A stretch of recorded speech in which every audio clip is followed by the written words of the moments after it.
Chapter 587. Unless, in her previous life, they hadn't divorced completely.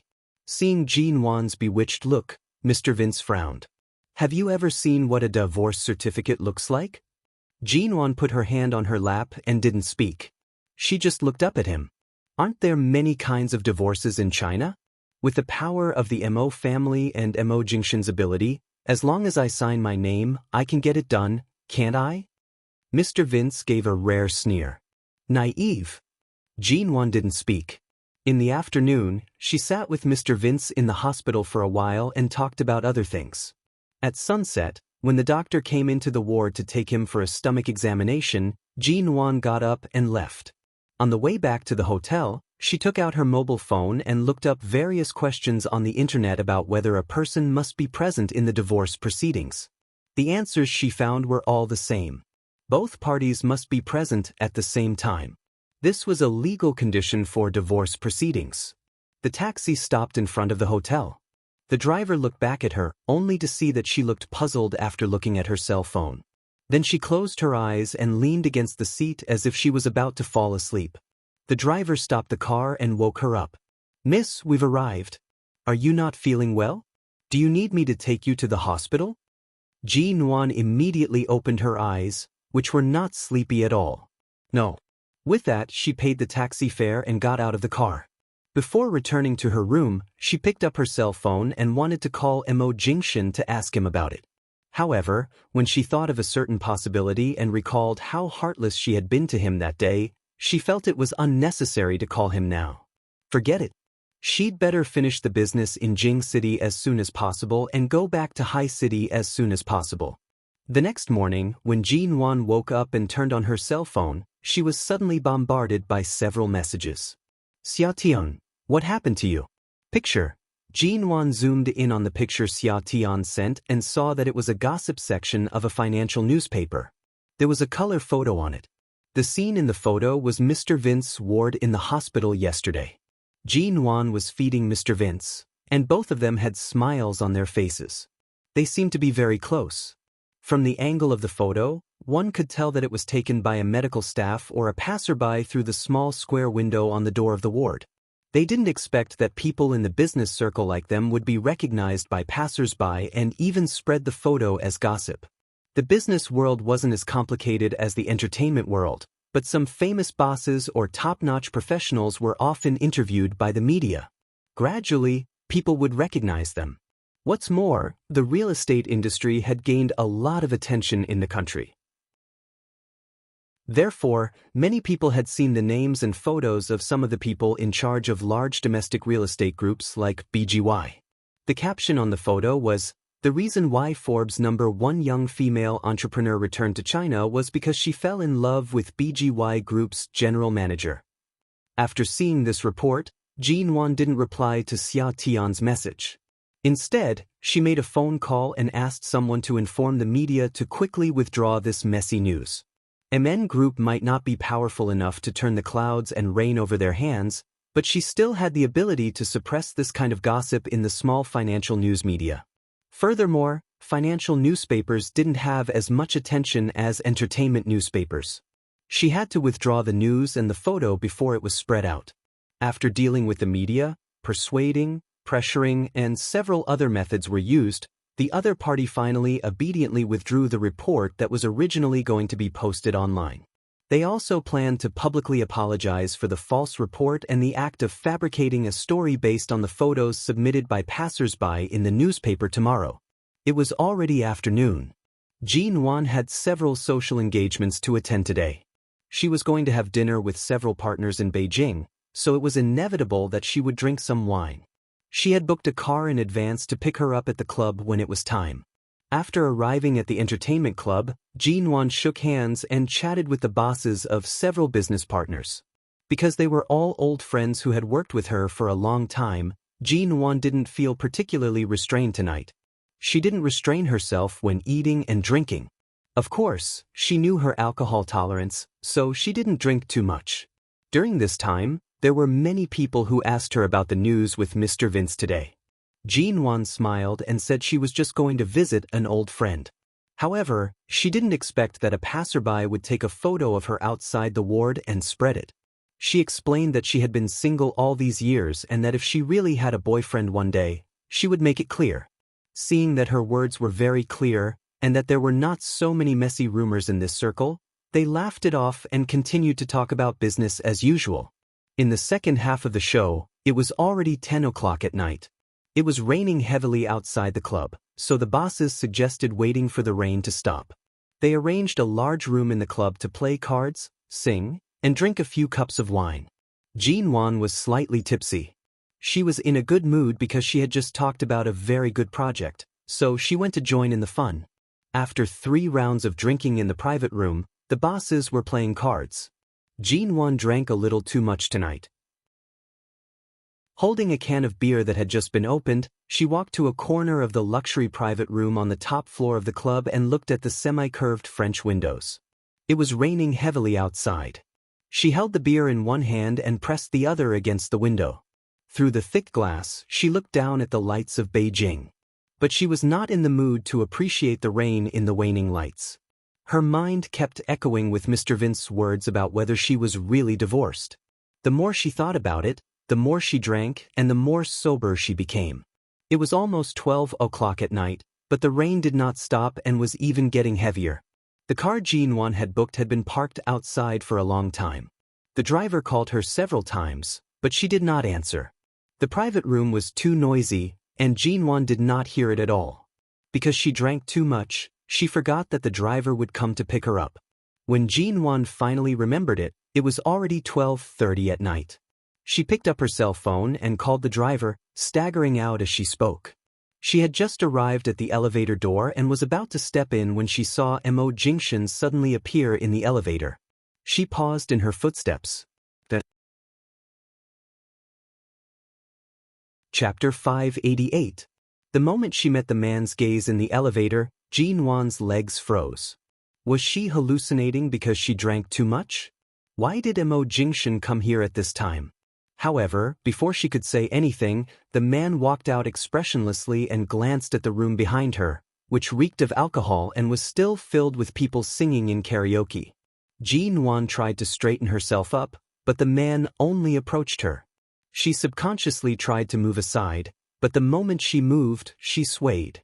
Just as she was about to fall, her waist was suddenly tightened. Mo Jingshan easily held her waist and then lowered his eyes to coldly glance at her. First, you went to the ward to flirt with that person from BGY, and then you came out in the middle of the night to socialize and drink with these people.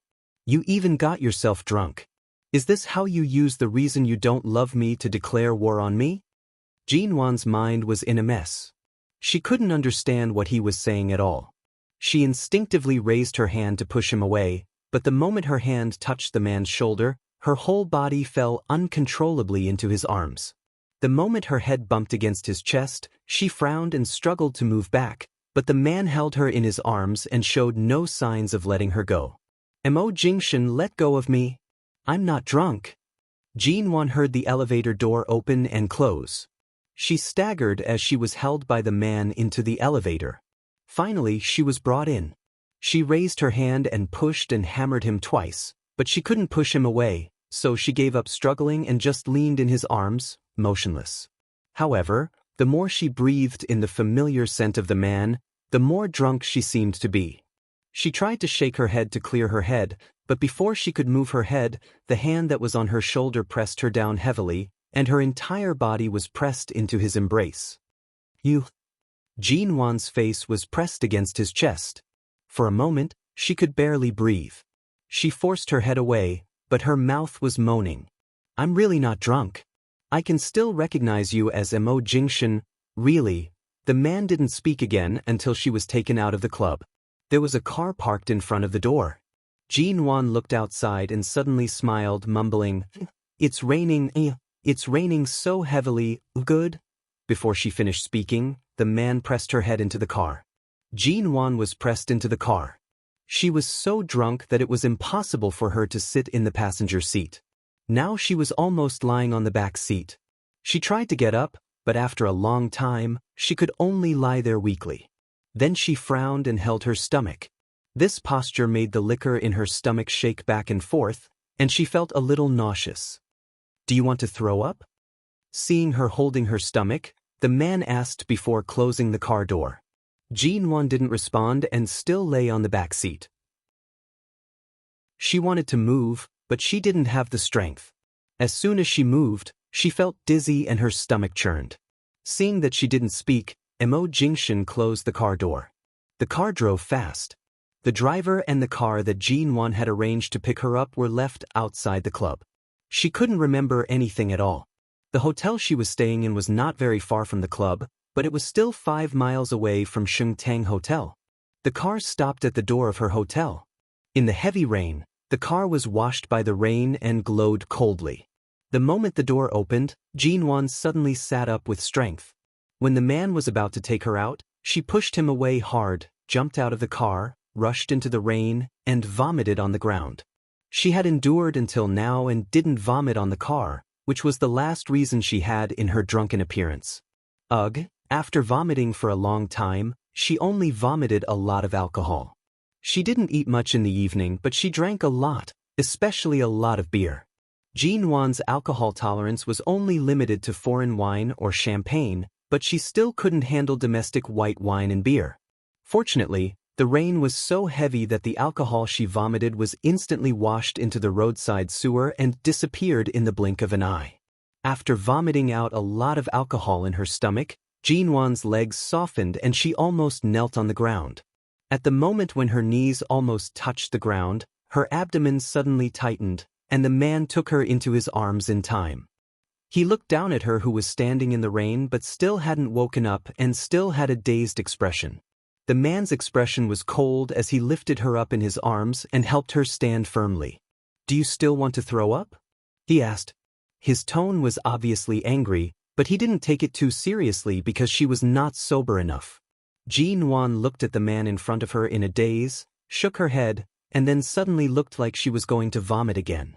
She tried to push him away again, but this time, she didn't push him away. He took her to the side and helped her bend over to vomit, lest she lost her balance and fell to the ground. This time, she didn't vomit much. She probably drank too much and stayed in the car for so long. She felt so uncomfortable because of carsick and the after-effects of being drunk. After vomiting for a while, Jean-Wan was completely exhausted and didn't even have the strength to struggle in Mo Jingshan's arms. She leaned weakly in the man's arms with her legs weak. Seeing that she was almost done vomiting, Mo Jingshan carried her in his arms and strode into the hotel. The hotel staff saw Jean-Wan, who was soaked in the rain, being carried in by a man who was also soaked in the rain. The staff had an impression of Jean-Wan and knew that she lived here, but the man carrying her, originally, they wanted to step forward to ask or help, but when the man carried her into the elevator he cast a cold glance at them, causing them to stop in their tracks. They didn't dare to take a step closer. Jean-Wan's room card had her floor and room number written on it. When she was carried in, she frowned and subconsciously raised her hand to scratch the door, mumbling, "No. Oh Jingshan, this is where I live, get out." The man didn't seem to hear what she was muttering and directly brought her in. Chapter 589. Jean-Wan was placed on the sofa. Her wet hair stuck to her neck and cheeks. Her eyes, red from the alcohol, were slightly open. She stared blankly at the man in front of her, who did not lose any of his temperament even after being drenched in the rain. Since she said those words to him that day, she had not thought of facing him again. Right now, her head was dizzy and her body was heavy. She simply sat on the sofa and did not move. Although Jean-Wan had drunk too much, her habits in recent years had allowed her to maintain a little bit of rationality. Even if she was really drunk, she would not talk nonsense. Even if she really wanted this man to get out of her room, she raised her hand slightly, put it down, and did not speak in the end. After getting drunk and vomiting, the only thing left to do now was probably sleep. However, the man's voice rang when her thoughts were about to return to chaos. "You were just drenched in the rain. Do you want to go in and take a shower, or do you want me to take off your clothes here?" Jean-Wan's mind paused. She opened her eyes and looked at the man in front of her in a daze. "You, don't talk nonsense. Go in and take a shower. Jinwan looked at him and then at the bathroom not far behind him and did not move. It was not until the man bent down to carry her from the sofa into the bathroom that she hurriedly dodged his hand as if she had been electrocuted. She staggered to her feet and walked to the bathroom, but still could not stand steadily because of the alcohol. She supported her hand on the wall for a while before she walked in and closed the door.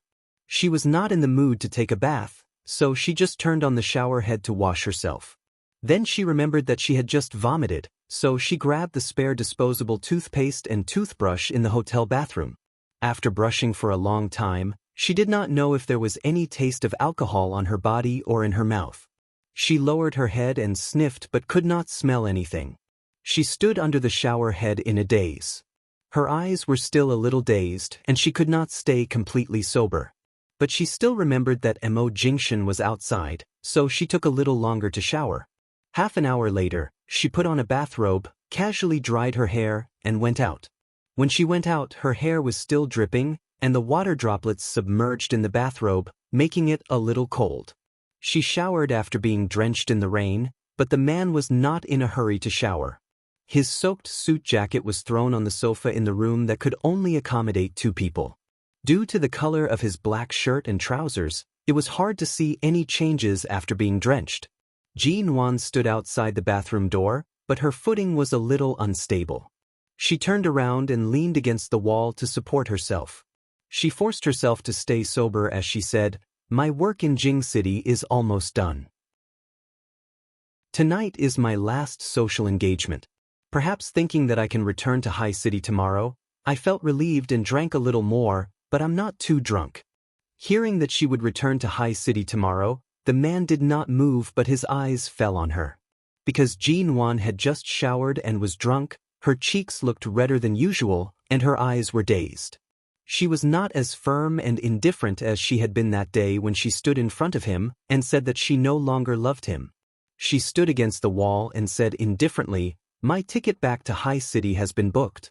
The flight is tomorrow afternoon." The man just sat there coldly and quietly watching her. Jinwan raised her hand to touch her still wet hair. When she felt the water on her head, she frowned uncomfortably. She wanted to go back to the bathroom to get a towel to wipe her hair, but then she paused and thought of something. She said, "Did you see the news that I went to the hospital yesterday?" She paused and said, "In the past 3 years, if I had accepted any man's pursuit, I wouldn't have been able to stand here now, whether it was Mr. Vince or any other man. When I didn't know the reason for the divorce, after the divorce, I had the right to pursue happiness at any time. Even if I really have an ambiguous relationship with any man, or have feelings beyond friendship, it doesn't violate any morality, and it can't even be considered as having an affair." Besides, she had rejected Mr. Vince countless times and had never responded to him emotionally. This time, it was only because Mr. Vince was sick that she took the initiative to care about him. In her eyes, she only stood on the side of friendship. She was used to doing things her own way and didn't care what others thought. Perhaps because she hadn't vomited all the wine in her stomach, or perhaps because it was too hot when she took a shower in the bathroom, Jinwan could only stay awake for a moment. She couldn't remember what she was saying, but from the man's eyes, she could see that she seemed to be saying something particularly heartless. She still felt like vomiting, so she turned back to the bathroom and retched into the toilet, but nothing came out. The man didn't say anything because of what she said just now. He threw a towel to her head. "Wipe your hair clean. I'm going to buy some hangover medicine." Jinwan didn't speak. She just raised her hand and pressed the towel that almost covered her entire head over her head. It wasn't until she heard the door open and close that she pulled the towel down and wiped her face mechanically. After drying her hair, Jinwan walked out of the bathroom. She was a little thirsty and went to pour herself a glass of water. However, while her body was weak, she couldn't even hold the glass firmly. The glass of hot water that wasn't hot fell to the ground before it reached her mouth. Fortunately, the water wasn't hot. Jinwan stood by the table, watching the water spilled on the carpet and the glass that fell to the side. She stared blankly for a long while before she came back to herself. She raised her eyes and looked out the window at the heavy rain that was still falling. The floor she lived on was very high. What floor was it? It seemed to be the 30th floor of a hotel. From here, she could see half of Jing's city brightly lit under the rainy night. Jean Wan poured herself another glass of water and carefully picked up the glass to drink, but her hands were still so weak that she could barely hold it. She held the glass with both hands, but in the end, before the water reached her mouth, it spilled all over her. She gave up and kicked away the 2 cups that had fallen to the ground with an ugly expression. She raised her hand and touched the wet bathrobe. She felt a little hot in her head and listened to the sound of rain outside the window. She really wanted to feel the cool breeze to wake herself up. Chapter 590. So cold. So comfortable. In the past few years, because of her cold body, she had been very careful not to touch or drink anything cold. Even on the hottest days of summer, she did not dare to drink ice water. Suddenly standing on the ice-cold ground full of water stains, with the cool rain falling on his head, extinguishing the unreasonable heat on his body. It was really comfortable. Jean Wan stood numbly on the balcony, facing the rain and wind. She closed her eyes and allowed her freshly showered body to be baptized by the heavy rain again. She allowed her shoulder-length hair to fall on her shoulders and breathed in the damp and cold smell of the rain. In her handbag in the room, her cell phone rang. Jean Wan ignored it as though she did not hear it. She opened her eyes slightly to watch the heavy rain, a smile on her lips. The rain was so heavy that she did not hear the sound of Mo Jingshan opening the door when he came back. When she finally heard the sound, the man had already pushed open the half-closed floor-to-ceiling window behind her, making a loud noise. Jean Wan was so frightened by this voice that her shoulders involuntarily shrank back. She turned around, her eyes blurred by the rain as she stared at the man whose expression was cold and ugly. "What are you doing?" The man's voice was even colder than the autumn rain. Jean Wan, who originally felt very comfortable in the rain, could not help but shiver in her heart. She looked at him in a daze, and her lips, which had been washed white by the rain, moved. Watching the rain, Jean Wan's current appearance was indeed sober, but it was also true that she had drunk too much. Her hair was all wet, and the wet bathrobe was cold and heavy on her body. The towel that she had used to dry her hair was placed on her shoulders to withstand the baptism of the autumn rain, and her face was full of rain. But this indescribable abjection made it seem as though she had shed the cold and arrogant mask of the past 3 years, shed the so-called shell of no love, and stood here in a daze. Jean Wan tilted her head slightly, and from the corner of her eyes, she saw that the man was holding something he had just bought from the pharmacy. Who would have thought that the great Mo Jingshan would one day run an errand in the rain to buy medicine in the middle of the night? He was clearly also wet, but he always made it seem as though she was the one in a more sorry state.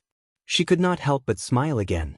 However, she laughed until the man's face turned even uglier. Jean Wan's wrist was suddenly tightened, and before she could make a sound, she was dragged from the balcony into the window by the man. Then the floor-to-ceiling window was slammed shut, and the curtains were blown up by the wind from the force of the slamming of the window. In the end, the curtains fluttered back into the window. "You just took a shower, and now you're out in the rain. Don't you feel how cold and bone-chilling the autumn rain is in Beijing? With the way you torment yourself, I think you won't be allowed to board the plane tomorrow afternoon because of your high fever." The man gripped her wrist tightly, causing Jean Wan to stumble and almost fall into his arms. She managed to steady herself but still swayed because her legs were weak and her head was dizzy. The man's hand caught her waist at the right time, preventing her from falling down. Because of her swaying and the sudden strength of his hand on her waist, Jean Wan felt her entire body tremble. The feeling of the world spinning came back again. She immediately narrowed her eyes and furrowed her brows, but did not explain anything. She pursed her lips and pushed him away. If it weren't for the fact that Jean Wan's complexion was too pale, Mo Jingshan would definitely have said harsher words. However, seeing that the little woman was so drunk that she could not tell north from south and was forcing herself to act as though nothing was wrong, the man's expression was heavy as he brought her to the sofa. He tossed the hangover medicine in his hand aside and reached out to undo her rain-soaked bathrobe. However, Jean Wan abruptly raised her hand to cover the collar of the bathrobe. She struggled for a moment. "I'll wash myself when I want to. Haven't you already bought the hangover medicine?" I'll drink it myself. Go. The man's hand paused on her collar for a moment. Jin-Wan did not look at the man's eyes and turned away to leave. However, her feet staggered and the man's long arm reached out to pull her back. Jin-Wan was slightly flustered because of the dampness on her body and the heavy bathrobe. She angrily raised her hand and used all her strength to push and hit him. However, even if she used all her strength, she would not be able to do much to this man. She raised her half-conscious eyes to glare at the man's ink-like, deep eyes. You'll shower yourself? You'll make your own hangover medicine? If you could do that, 3 years ago, you wouldn't have soaked in the hotel bathtub for 2 days and 2 nights and almost lost your little life. With that lesson in mind, I won't leave until I see you obediently clean yourself up. If you have the strength, why don't you hurry up and take a hot shower? Feeling the coldness on her body, the man furrowed his brows and directly untied the belt in the middle of her bathrobe. Jin-Wan frantically held onto the bathrobe that was about to fall open. When the man raised his hand to help her take it off, she struggled to lower her head to bite him. However, after a long while, she was unable to bite him. She was so angry that her eyes turned red. She angrily scolded, "Mo Jingshan! You bastard! Don't take off my clothes! You don't remember what I said that day, do you?" The man's hands did not stop moving. As he touched her body, he felt that the originally cold temperature on her body was gradually turning hotter and hotter. He suspected that she had already developed a fever from the rain when she came back. However, Jin-Wan continued to hold onto his chest and refused to let go. Her mouth kept muttering indistinctly until she said hatefully, "I said I don't love you anymore. I don't love you anymore. Mo Jingshan. You're not allowed to take off my clothes. I don't love you." Before she could say anything worse, in the next second, the man abruptly pulled her to the front with great force. As she was about to continue scolding him with reddened eyes, he held the back of her head and kissed her. The cool, masculine scent that carried the dampness of the rainy night covered her lips. It was not a simple kiss like before. He directly pried open her lips and penetrated deep and heavy. Jin-Wan's brain that had been numbed by alcohol instantly stopped moving. She trembled in the man's embrace and bit him hard. She took the opportunity to struggle to say, "I don't, you." Even the root of her tongue felt as though it was about to be seized. Jin-Wan's entire body trembled.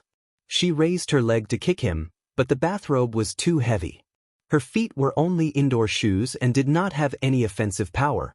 Instead, the man's strong fingers locked onto her waist. It was as though he was about to squeeze her into his body.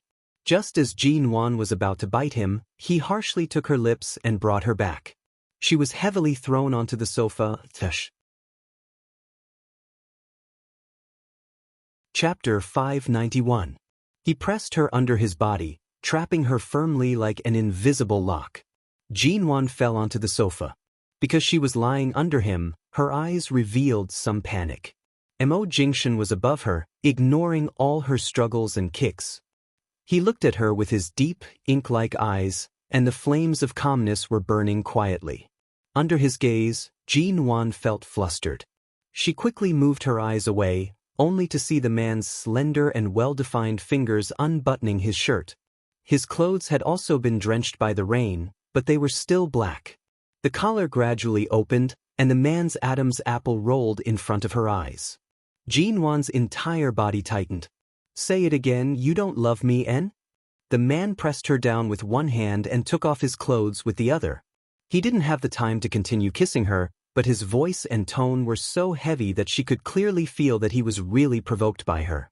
Jin-Wan watched as the man's well-dressed shirt was unbuttoned. She wanted to move back, but her legs were pressed down by the man's knees. She pushed him hard but to no avail. Seeing the man's chest becoming clearer and clearer in front of her eyes, she felt a loud bang in her head. Her bathrobe, which was soaked in water, was already open because the strings were undone. The man could easily take off her bathrobe. When he pressed her down, Jin-Wan raised her hand to block him. "Mo Jingshan, what do you mean? What are you doing?" The next moment, the man held her wrist and pressed her against the sofa. Mo Jingshan lowered his head, and his breath sprayed on her cheek. "You." Jin-Wan didn't react at first. When she finally understood what he meant, her eyes immediately turned red. However, before she could speak, the man's kiss fell again. This time, he didn't let her escape easily. Jinwon didn't know what he meant. She didn't know what he meant. Her hands and feet were restrained by the man at the same time. This kiss was not gentle at all, and because she kept trying to bite him, it was stained with the smell of blood. Mo Jingshin had always been too indulgent with her. When she refused, he didn't really force her. But at this moment, being pressed against the sofa by the man, Jinwon clearly felt that the man was using the most primitive physical force to suppress her. This kiss was full of invasion and plunder, and she couldn't stop trembling under him. No, Jinwon was still struggling, but the heavy bathrobe on her body had been taken off. She wasn't wearing any clothes at all. The man blocked her lips. Her hands were held against the back of the sofa by him, and his knees were pressed against her so that she couldn't move at all. His deep, scorching, conquering kiss moved down from her lips, down her neck, down to her collarbone.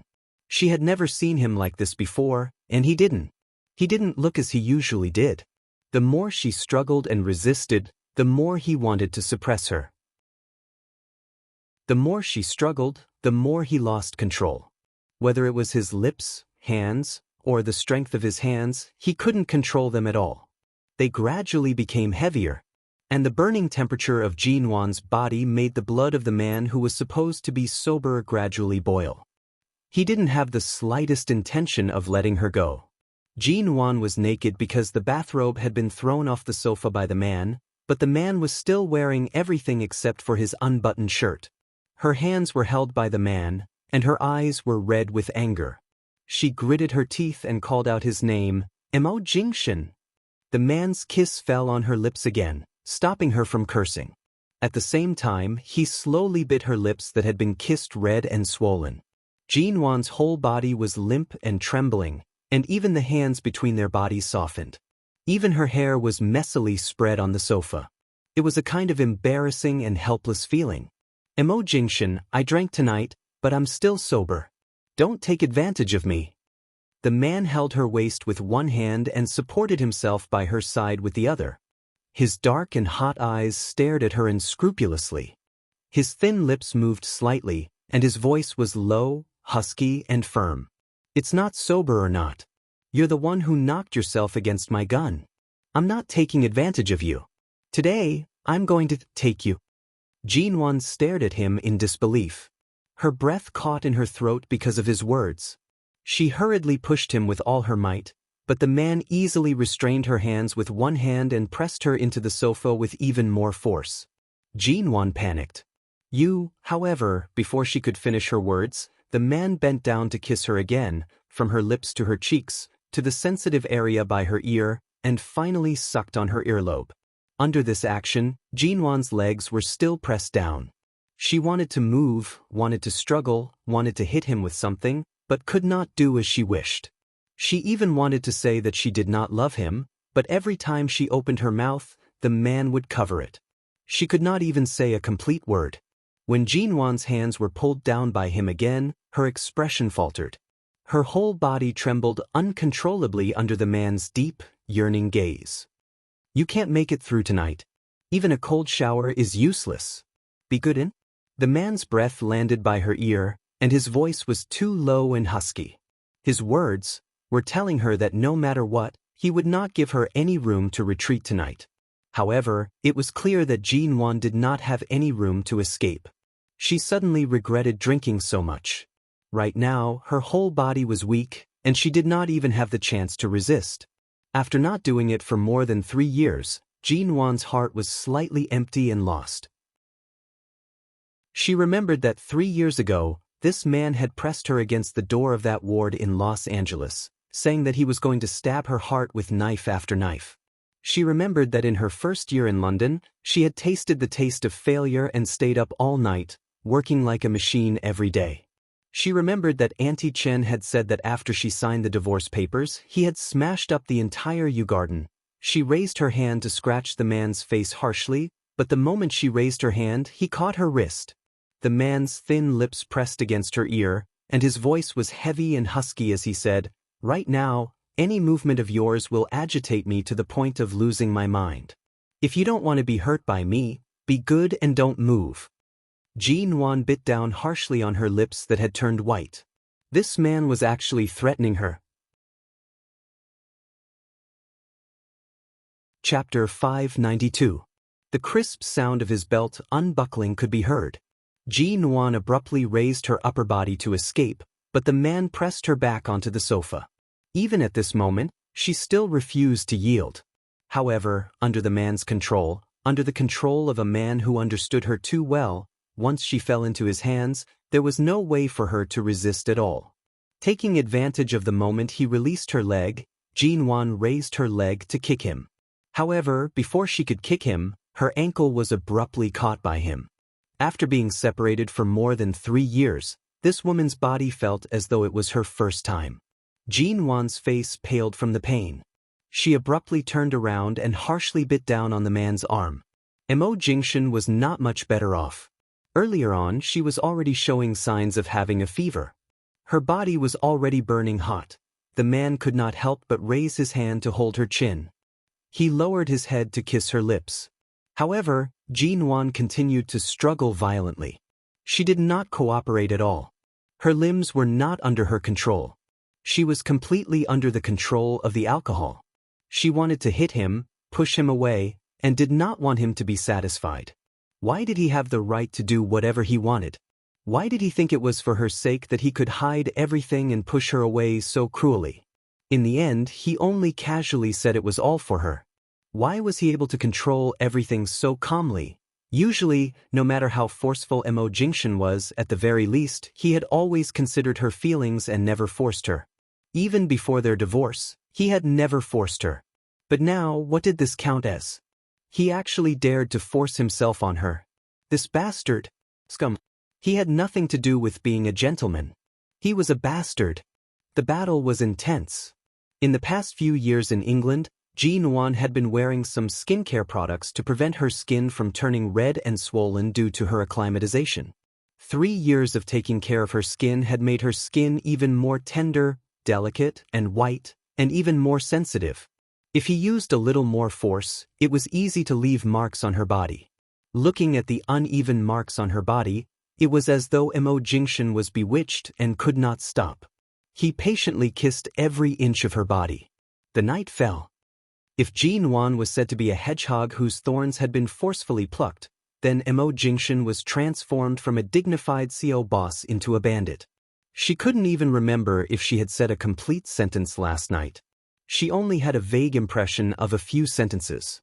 She vaguely remembered that the man's breathing was clearly erratic, but his low and calm voice was close to her ear, asking again and again, "I'm asking you, do you still love me?" As long as he didn't get the answer he wanted, he would find another way to torment her. Until Jean Wan gave a satisfactory answer, almost sobbing. Dawn. Jean Wan couldn't get up at all. She couldn't even get up. The little woman's hair was a mess. Her face, which was pale from being bullied last night, was now extremely red. She hadn't woken up since dawn and had been in a deep sleep. The only thing he could touch was the scalding heat on her body and forehead. Last night, Jean Wan had been burning hot. It was so hot that Mo Jingshan had almost lost his rationality. He was immersed in the heat and ignored her hoarse cries. It was only when he held the thermometer he had requested from the hotel staff and saw that it showed 39.6 degrees that he finally regained his composure. Jean Wan was still sleeping. His fingers brushed aside the hair on her face, revealing her abnormally red face. Half of her face was buried in the pillow, and she looked miserable and helpless. After sleeping for an entire day, she finally showed signs of waking up. When she opened her eyes, even though she was still lying on the bed, she still felt as though the entire world was spinning. She furrowed her brows in discomfort and closed her eyes again, trying to ease the dizzying feeling. Chapter 593. Her body felt heavy, and her entire body was aching. She could not muster up any strength, but her body felt refreshed, unlike last night when she was sweating profusely under the man's body and tossing the bed into a mess. She must have washed her body thoroughly. Even her hair was clean and fluffy, smelling like shampoo. When she opened her eyes, she found herself still in the hotel room. At the same time, she felt a faint discomfort and soreness in her lower body. She did not even need to think to know that everything that happened last night was real. Jean-Wan opened her eyes and looked at the ceiling and overhead lights. She was still in a daze and did not understand how things had developed to this point. She turned to look at the sky outside the window. It was getting dark. It was clear that she had missed her flight back to High City. However, she was still in a daze. She raised her hand to touch her forehead, only to feel a rectangular patch. She peeled it off and looked at it. She then closed her eyes to ease the dizziness in her head. She cursed Mo Jingshan hundreds of times in her heart. He clearly knew that she had a fever last night, but he actually did it for an entire night. Based on the situation last night, if it weren't for the fact that she had paid attention to training her body and persisted in exercising over the past few years, which improved her constitution, she would have probably died from overindulgence last night. He even used this kind of patch. Furthermore, she felt weak even when she thought about it. It was easy to guess that her fever was not low. In addition, she had a hangover from last night. No wonder she felt so uncomfortable, as though she was suffering from vertigo. Jean-Wan was still lying on the bed, fighting against her spinning head. However, after struggling for a long time, she still could not sit up. Even the slightest movement of her head made her feel as though the world was about to turn upside down. The hangover was really uncomfortable. She turned her head to look at the hangover medicine in the corner of the sofa. Mo Jingshan knew that she would feel uncomfortable when she woke up, so he bought this for her. However, in the end, not only did she not drink it, it even turned into she put the heat relief back on her head, put her hand down, and turned her head. Suddenly, the man's handsome face and tall figure appeared in her line of sight. She saw that Mo Jingshan was still in her room. Although he was wearing clothes, the clear scratches on the man's neck caused her eyes to stare. Those were the scratches she had left on his body last night when she cried until her voice was hoarse. Jean-Wan immediately sat up, but her movement was too abrupt. Before she could glare at the man, she abruptly fell back. Although her head did not hurt when it hit the pillow, the dizziness made her moan uncomfortably. She raised her hand to her head and moaned in pain. The man was holding a glass in his hand. Seeing that she had fallen back onto the pillow, he walked over and said in a low voice, "Lie down and don't move. Take the antipyretic when you wake up." Jean-Wan glanced at the glass of water and medicine that the man had placed on the bedside table. Before she could speak, the man had already reached out to help her up. He placed the soft pillow behind her back so that it would be easier for her to drink the medicine. Jean-Wan did not have much strength. Seeing the man's attitude as though nothing had happened, her eyes almost turned red from anger. Even the events of last night rushed into her mind. Her heart was filled with anger. Without even half a second of hesitation, she sat up and pushed the man who was about to feed her water down the bed. How could she have the strength? Earlier, she had not been able to sit properly. Mo Jingshan was not pushed off the bed, but the glass of water in his hand was almost knocked over by her. He steadied the glass and placed it by the bedside. At the same time, he held her wrist with his other hand. When Jean-Wan almost fell head first onto the bed, he hugged her. "You've had a fever for an entire day and night. Don't toss about. Obediently take your medicine." Jean-Wan raised her head to look at his lazy and calm appearance. She adjusted her beard several times before spitting out a complete sentence. Her voice was cold and stifled. "So you know that I've had a fever for an entire day and night? Then why didn't you stop last night? I begged you so much, but you wouldn't stop. Do you want me to die?" The man still sat down by her bedside. Under her icy gaze, he caressed her burning face as though comforting her. There was a smile on his lips as he warmly said, "The more you beg me, the more I can't control myself. I'm sorry. In the future, I'll be gentler." "You're still thinking about the future?" Jean-Wan immediately glared at him coldly. After a night of indulgence, Jean-Wan was completely naked. When she saw that Mo Jingshan was dressed neatly, her anger grew. However, no matter how she tossed and turned, the only words she could think of was to scold him. "In the future? There would definitely be no future. She wanted to hit him, but the man had already placed the medicine in her mouth. As the bitterness spread in her mouth, he brought the glass of water to her lips. Jean-Wan had no choice but to quickly drink the water to swallow the medicine. However, her throat was dry and painful. After drinking so much water, she choked for a moment. The moment she coughed, the man placed his hand on her back and gently patted it. Yet, even with such patience and gentleness, it could not erase his violent actions last night. Last night's battle was intense. The clothes he wore on the sofa could no longer be worn. This set of clothes must have been sent over. Seeing that he was dressed and no longer had the unstoppable manner he used to bully her, Jean-Wan coughed several times and turned her head to continue coughing. She did not even want to look at him. When the sun rose, I called the doctor over and gave you some medicine. You were drenched in the autumn rain right after taking a hot shower. The cold air invaded your body too quickly, causing your fever to persist. Take your medicine on time and rest well. Once your fever completely subsides, you'll be fine. The man's hand was still pressed against her back. When Jean-Wan coughed again, he patted her again. Jean-Wan wanted to push him away and get off the bed. However, the man's actions appeared patient and gentle, yet he kept her firmly on the bed. He had no intention of letting her get off the bed so easily. Are you sure you can get off the bed in your current state? The man's tone was calm, yet his words seemed to carry a double meaning. Her current state? This reminded her of something. Jean-Wan pushed him again, but to no avail. In the end, she could only struggle with the quilt beside her. She pulled the quilt up and covered herself with it, covering her naked body and the red and purple marks on her body. Seeing that she still had the energy to argue with him even though her face was flushed red from the fever, Mo Jingshin chuckled softly. Lie down properly. I'll help you cover it. Jean-Wan tugged at a corner of the blanket, angrily saying, There's no need. Chapter 594. However, the man suddenly let go of her, and she immediately fell onto the bed as soon as she pulled the quilt back. The moment she lay back, she turned her head with a jerk, only to see the man's thin lips slightly curved as if laughing at her for overestimating herself. She was so angry that she rolled her eyes and covered her head with the blanket. I just took the medicine. Wait a minute. Someone will bring food over in a while. If you don't have the strength, I'll feed you. With your fever like this, you need to have the most basic strength to compete with me. You should know what's best for yourself. The man's voice came from outside the quilt.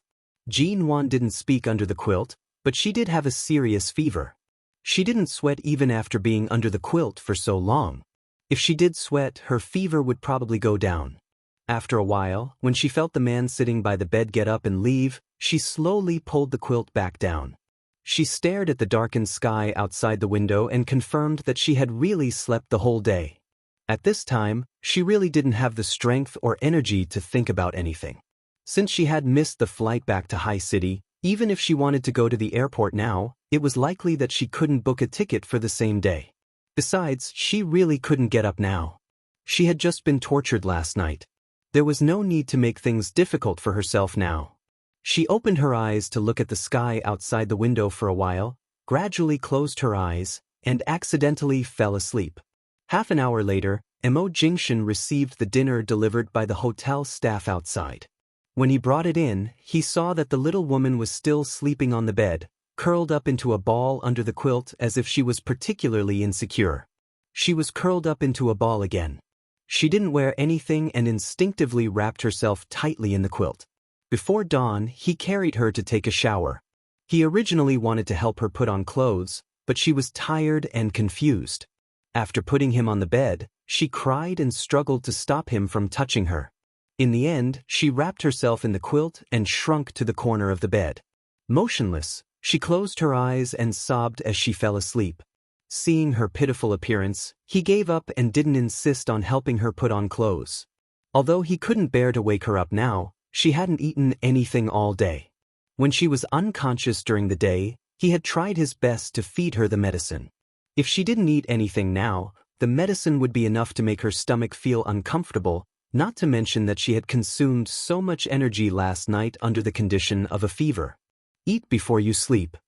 Mo Jingshan pulled her out of the quilt. Ji Nuan was in a daze when the man suddenly dug her out of bed. She instinctively frowned, and before she opened her eyes, she heard the man ask her in a low, husky voice, "Vegetarian dumplings, tofu soup, vegetable porridge, and a few side dishes. What do you want to eat?" Ji Nuan opened her eyes to see the man's face so close to hers. Realizing that she was being held by him, she immediately scrunched up her feverishly flushed face. She turned her head away to look at the tray and the things on it on the table not far away. She closed her eyes and said in a hoarse voice, "I want to eat teriyaki chicken, Manchu Han Imperial Feast, sushi pizza, barbecued pork dumplings, salmon." The man quietly listened to her. "You can eat after your fever subsides. Right now, you can only eat bland food."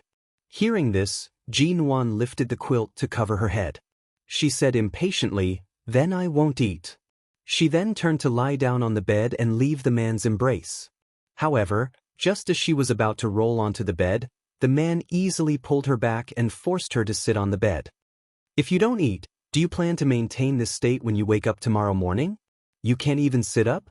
Ji Nuan sat up with the man's help and immediately said angrily, "There's no taste in my mouth.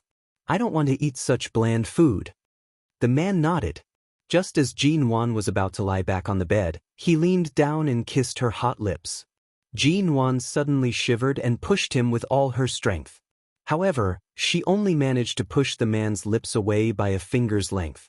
She was about to argue with him angrily when the man lowered his head and kissed her again. Ji Nuan trembled for several seconds. The man held the back of her head and did not restrain himself despite her resistance. Instead, the kiss deepened. Their lips and tongues intertwined.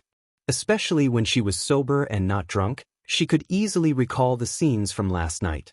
Her scalp instantly turned numb. She had no strength to push him away. In the end, she was forced to raise her head to receive the man's kiss. Her fingers involuntarily tightened around the man's clothes. Just as she was in a daze, the man released the back of her head and stopped the kiss. Just as Ji Nuan was about to fall back weakly, he held her waist and held her in his arms. Ji Nuan had yet to react when the man casually said, "Still bland?" "Ji Nuan, I'll carry you over." "Mo Jingshan, I'm not wearing any clothes." Just as the man's hand was about to pull her out of the blanket, Ji Nuan hurriedly tightened her grip on the blanket. The man paused for a moment before getting up to retrieve a loose and easy-to-wear blouse from the suitcase she had left in the room. He came back and helped her put it on. Only then did she release the quilt that she had been clutching tightly to. The man buttoned the blouse for her one by one and then carried her horizontally. When she was carried to the table where the dinner was placed, Mo Jingshan placed her on the sofa closest to him, asking, "What do you want to eat?" Ji Nuan did not speak. She only glanced at the dishes on the table before looking at the vegetable porridge and tofu soup. The man did not ask further and placed the two dishes she had been staring at in front of her.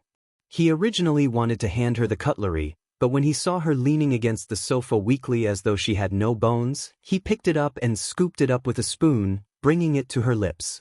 "Open your mouth." Ji Nuan originally did not want to cooperate, but she did need strength.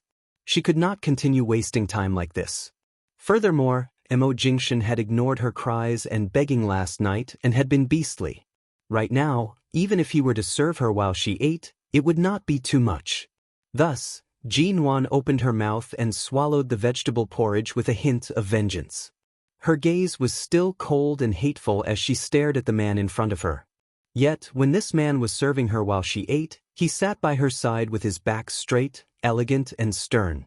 His cold-toned shirt was immaculate, and his movements were so natural that it made her feel as though she was a small animal he was personally feeding.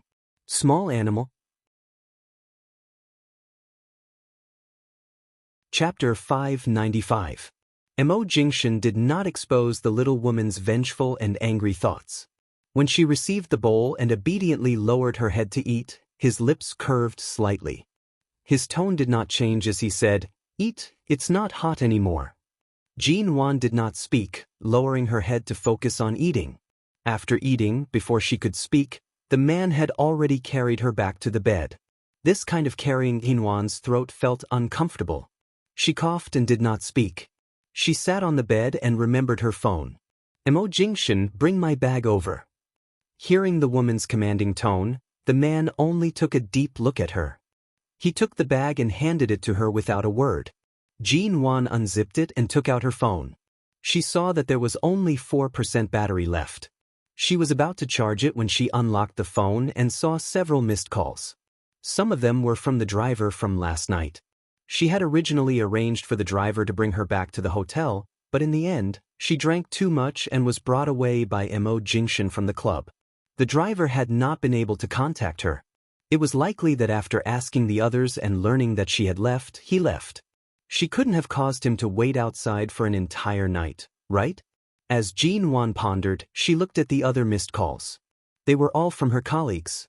Aside from those she knew, only the company would call her. After hurriedly returning a few calls to her colleagues and the driver, Jinwan raised her hand to touch her head. It seemed like it was still burning, and there were no signs of perspiration.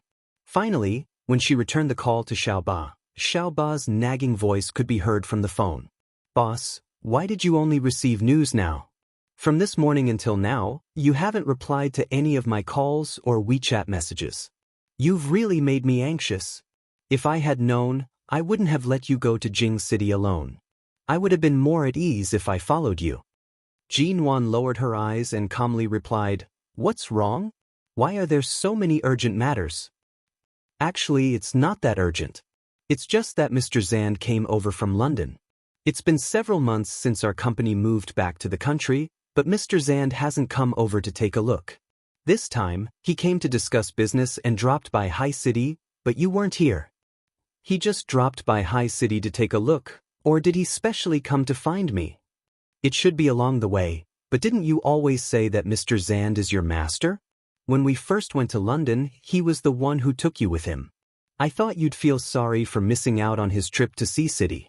What's there to feel pity about? I haven't seen him look for me many times in the past 2 years in London. He has invested in many companies under his name and personally led them.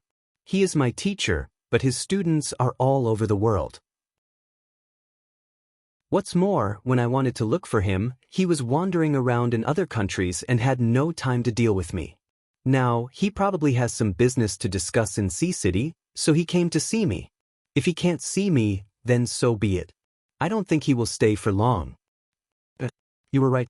After learning that you weren't in Sea City, Mr. Zand left not long after. He didn't tell us to pass you a message. It seems like he was just passing by." Jinwan chuckled. This kind of busy person who flies all over the world, if he doesn't have a goal, he basically doesn't have time to sit around. I think he saw that MN Group has officially moved back to the country and wants to discuss some cooperation with me in the country. Then you don't plan on working with Mr. Zand anymore? It depends on his sincerity. If he really wants to talk, he will call me later or come to High City to look for me, Jinwan said mildly. Jinwan said indifferently and looked up to see that Mo Jingshan was still looking at her, as if he was simply judging her attitude toward the company and her words and actions from the conversation she had on the phone. After speaking a few more words with Xiaoba, she hung up. At the same time, she was about to charge her phone, but her charging cable was by the sofa. She directly handed her phone to Mo Jingshan. "Help me charge it." Her tone was still arrogant and bossy. The man took another look at her matter-of-fact attitude and accepted it. He turned to help her charge it, and at the same time, lifted his lips to speak mildly. "Mr. Zand is an excellent corporate architect and financial analyst in England. In recent years, under his guidance, there have been many successful companies that have gradually entered the business circle. Your company is one of them. However, it's clear that MN Group is the only Chinese company that he has supported. You haven't let him down. In his eyes, you have a lot of potential. If he still wants to cooperate with you in the future, just accept it." After Mo Jingshan finished speaking, the air suddenly fell into a strange silence. Jinwan sat on the bed and was about to lift the blanket to cover her legs when she suddenly paused. Her gaze shifted to the man who had just placed her phone on the table along with the charging cable. She watched his tall and straight back as he straightened up. 3 years ago, Mr. Zand had visited High City and suddenly extended an olive branch to her studio. He said that many of her business concepts, ideas, as well as her foresight towards property and other industries were very optimistic. After that, he had a long discussion with her, saying that he would help her remodel her studio and that he could help her build a business empire. At the time, Jean Wan felt that this person was just boasting and did not pay much attention to him. Later on, when her heart was like dead ashes and she decided to leave, she did not know what she was thinking. She suddenly thought of Mr. Zand and decided to give it a try in London. At the time, she only thought that another business partner had introduced her to Mr. Zand. She had never thought otherwise. For someone of Mr. Zand's status, he was someone who had reached the acme of perfection in the eyes of many new companies. How could he possibly favor a small studio like hers? Did you arrange for Mr. Zand to come over? The matter of him bringing me to England was also arranged by you long ago? Jean Wan abruptly asked. The man saw that she was about to lie down in that light-colored smock. The smock was made of linen, so it wasn't comfortable to lie down and sleep in it. He casually went to her suitcase to help her find her pajamas. At the same time, he said faintly, "This kind of corporate creator who flies around Tiananmen High City would obediently accompany you for a year. Is it hard to guess the reason behind this?" Jean Wan. Chapter 596. Thus, whether it was helping her or watching her grow up when she encountered difficulties, but when she needed support, he invested a sum of money in her. Although he appeared to be a very realistic and cold-blooded person, he had only done so to train her. Thus, from the beginning until now, every step she had taken in the past 3 years had been within Mo Jingshan's plans. There was not a single mistake. So, Mr. Zand, her so-called teacher, the person who helped her build the MN group, had been arranged by her side by Mo Jingshan's side? Jean Wan only felt that a certain understanding was about to collapse from her mind. Some things that had been confusing her seemed to gradually become clear in her mind. Her lips moved before she asked in disbelief. "So, in the past 3 years, you know everything that happened to me in England?" The man brought out her pajamas and came over to help her change into them. Jean Wan did not have the strength to struggle. In any case, struggling was useless. She allowed the man to take off her blouse and help her put on her pajamas. At the same time, he tucked her shoulder-length hair out to prevent it from being uncomfortable in the pajamas. Jean Wan raised her chin, still looking at the man's perfectly curved jaw. "Mo Jingshan, explain it to me clearly." The man looked at her, his hands still resting on the end of her hair. His long, slender fingers moved through her hair. "If I could really control many things, I wouldn't have to force you to divorce and force you to leave with a cold heart to solve all of this. There are always things that I can't fight against myself." Jean Wan looked at him and did not speak. The man's hand landed on her back, seemingly comforting her gently and confirming the thoughts in her heart. His voice was quiet and indifferent. "During the 3 years you were in London, although it was my arrangement, I didn't interfere in anything, nor did I try to find out. The only thing I did was to hand you over to someone who I could let go of in peace before you left." Jean Wan looked at the man's handsome and deep face. For a moment, she did not know how to describe such a man. He could quietly devise strategies under the seemingly supercilious state. He could have strong self-control and motivation to save her life. He could also make her believe that he really didn't love her when he should have made her believe that he really didn't love her. Now, when he wanted to get her back, he made her realize that this man's thoughts were deeper than the sea. It turned out that there were so many things she didn't know about him. It seemed that from the beginning, she did not know anything. She could be willful, she could act recklessly, she could take revenge because of hatred, she could grow up, she could do whatever she wanted. She thought she was already very successful, but when she did not know anything, he knew everything. Jean Wan pursed her lips and did not speak for a long time. Seeing her dark eyes, the man placed his hand on her forehead and then on her neck. "It's still very hot. When you were unconscious, your temperature only dropped to 38.7 degrees. Now, I'm afraid it's still not lower than 38 degrees. Take your temperature again. If it still doesn't drop, I'll find a way to lower your temperature." With that, The man moved his hand away from her neck. However, Jinwan sat motionless on the bed, staring blankly at the buttons on his chest, and said hoarsely, "Mo Jingshan." Hearing the emotion in her voice, Mo Jingshan took a look at her. He did not respond, but he did not walk away either.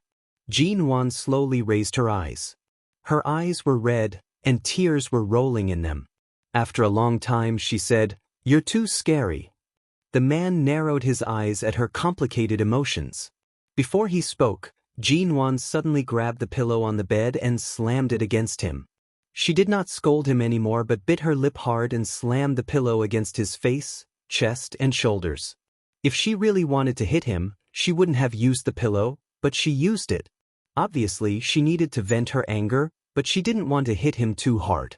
Mo Jingshan stood by the bed and did not move, allowing her to attack him with the pillow. He allowed her eyes to turn redder and redder, and her tears to fall more and more fiercely. It was hard to tell whether her eyes were filled with love or hate. Perhaps there were both. She loved everything he had done for her, loved him from the beginning to the present, and hated his strong, calm, and terrifying self-control. She hated him for dragging her from heaven to hell as if nothing had happened when she lost her child.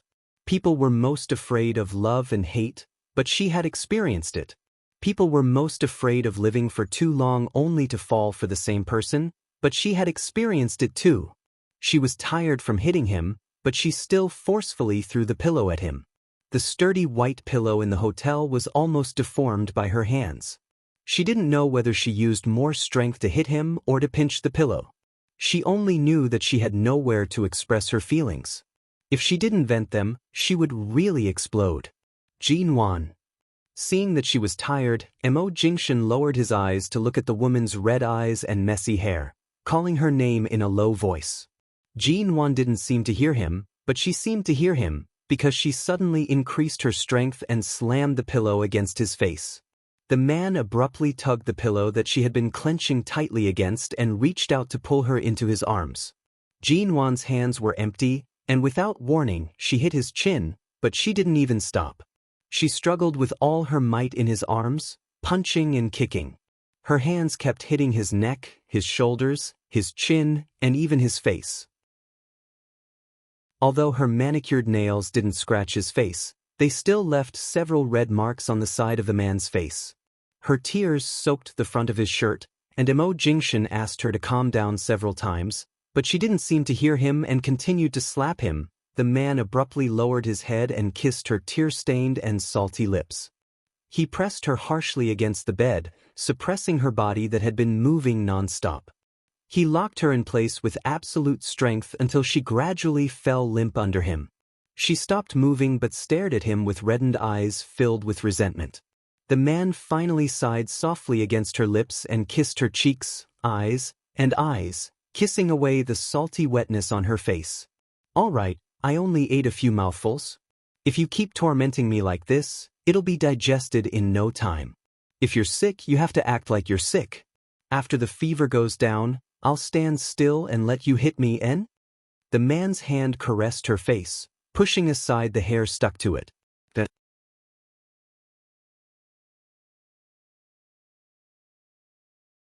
Chapter 597. Jinwan raised her hand to hit his face again. This time, the man held her wrist, lowered his eyes, and pressed his body against hers, staring at her. "Look at you. Are you going to use all your energy and strength to hit me for the rest of your life?" The man's voice was light and indifferent, without the slightest sense of irritation like hers. It was as if he was simply asking her what she wanted to eat tomorrow. Jinwan's lips trembled in anger, but she could not speak. After a long time, she could only squeeze out a few words. "You're too scary." Mo Jingshan slightly curved his lips. "I'll take that as a compliment?" She turned her head away abruptly, refusing to look at the man's infuriating smile. She never expected that everything she had experienced in the past 3 years, including her struggles, changes, and growth, was all under his control. She thought she had already soared, but it turned out that he was the one who held her back. Jinwan wriggled in his arms again. Her tears had dried up, but they were still red.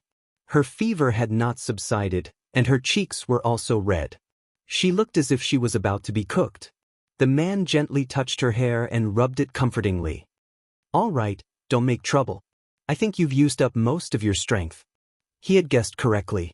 Jinwon didn't know where the strength came from. She hit him crazily for a long time, but most of her strength was used on the pillow. At this moment, her whole body was sore and soft. She could not even lift her arms. She could only move her body faintly, but because their bodies were so close together, she could feel the changes in the man's lower body with every movement. When she felt that her lower abdomen was being rubbed by him, Jinwon immediately glared at him fiercely. "Shameless, dirty bastard. I'm already like this, but you're still hard." The man was still thinking about how to coax her, but he was instantly amused by this woman's words. He looked at her deeply and rubbed her hair patiently. "I thought you knew my desire for you last night. It's been more than 3 years. Do you think it can be filled in one night?" Jinwon was expressionless, but her eyes and face were red. Even if she was expressionless, she did not look so cold. In his eyes, she looked cute. The smile in the man's eyes grew wider. "You don't know how much restraint I had to use to endure it after having sex last night. If you hadn't fainted from the fever today, I would have used another method to make you lie in bed for a day and a night, crying until you couldn't find your voice." "Jinwon," she frowned. "Don't press down on me. Get up." The more he lay on top of her, the more she moved, the more dangerous she was. In her current state, she definitely couldn't take another round. "No more?" the man asked in a low voice. Jinwon closed her eyes and turned away. "I don't have the strength." Her answer was ambiguous, but the gist of it was that if she still had the strength, she might do it again. The man smiled, patting her head as though he was playing with a child. He then released her and stood up. At the same time, he glanced at the hair and sweat on Jinwon's forehead, saying, "It's not like all this was useless." At the very least, the sweat finally came out. Jinwon was startled. She raised her hand to touch her head. As expected, she was sweating. This meant that her fever would go down soon. Jinwon did not move anymore. She turned around on the bed and closed her eyes to rest. Seeing that she was sweating more and more, it seemed like her fever was really going to go down. Mo Jingshan turned to the bathroom to prepare a bath for her. Several minutes later, the man came out to see that Jinwon was still lying in the middle of the bed with her eyes closed. She was not using a pillow as a pillow and was lying there quietly. It was clear that she had not fallen asleep. "You sweated for a while. After your fever goes down, go take a bath. The water is ready." Jinwon ignored Mo Jingshan's words and did not move from the bed. She was indeed not asleep. Earlier on, when Mo Jingshan was in the bathroom, she kept her eyes open to look out the window. When she heard him come out, she closed her eyes again. At this moment, she was sweating nonstop. The pajamas that the man had just forced her to change into were instantly soaked with sweat. He didn't know how serious her fever was for the whole day. She finally sweated, but in the end, she sweated so much. Mo Jingshan watched as the little woman lay there motionlessly, drenched in sweat. Mo Jingshan walked over, placing his hand on her sweaty forehead and touching her flushed face. Jinwon did not move, nor did she avoid his hand. She only opened her eyes to look out the window, refusing to look at him. Her temper was quite bad. Mo Jingshan asked softly, "Should I carry you to take a bath?" She still did not move. This time, she turned her face even further away. She did not even want to look at him from the corner of her eyes. The man casually picked up the electronic thermometer by the bedside and measured her temperature. As expected, after sweating, her temperature had dropped significantly. Right now, it was only 37.2 degrees. He placed the thermometer down, his long arms directly carrying the woman who looked as though she had just been fished out of the water due to her sweat. Before Jinwon could struggle, the man had already carried her to the bedside. Furthermore, he did not mind her sweat at all. His hand gently patted her back through her damp pajamas. Even if you want to throw a tantrum, you have to choose the right time. Jinwon did not want to pay attention to him. She did not want to speak to him. Just looking at him made her angry. Seeing her uncooperative expression, Mo Jingshan did not let go of her. He unhurriedly placed her on his lap, encircling her in his embrace. At the same time, the man's low and heavy voice rang above Jinwan's head. "Tell me, what do I have to do to appease your anger?" Jinwan could not tell if she was angry or something else. It was just that there were many things that she could not immediately digest. But he had never told her any of this. He had always kept it a secret. It was as though her every conscious or unconscious decision and action were all predicted by him. Right now, she did not have the strength to struggle against him. However, being held in his arms, she raised her eyes to see the man's calm and indifferent expression. It was as though no matter what he did, he was always right.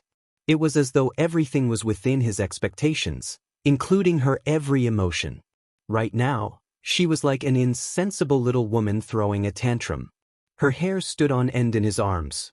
"Emo Jingshin, have you ever thought about my feelings?"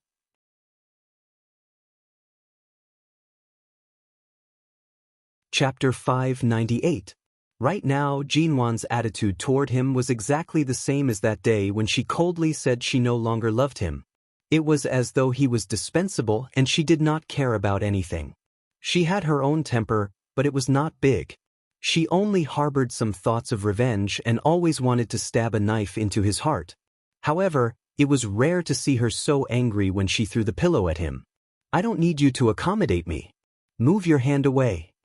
No matter what she said, he had no intention of letting go.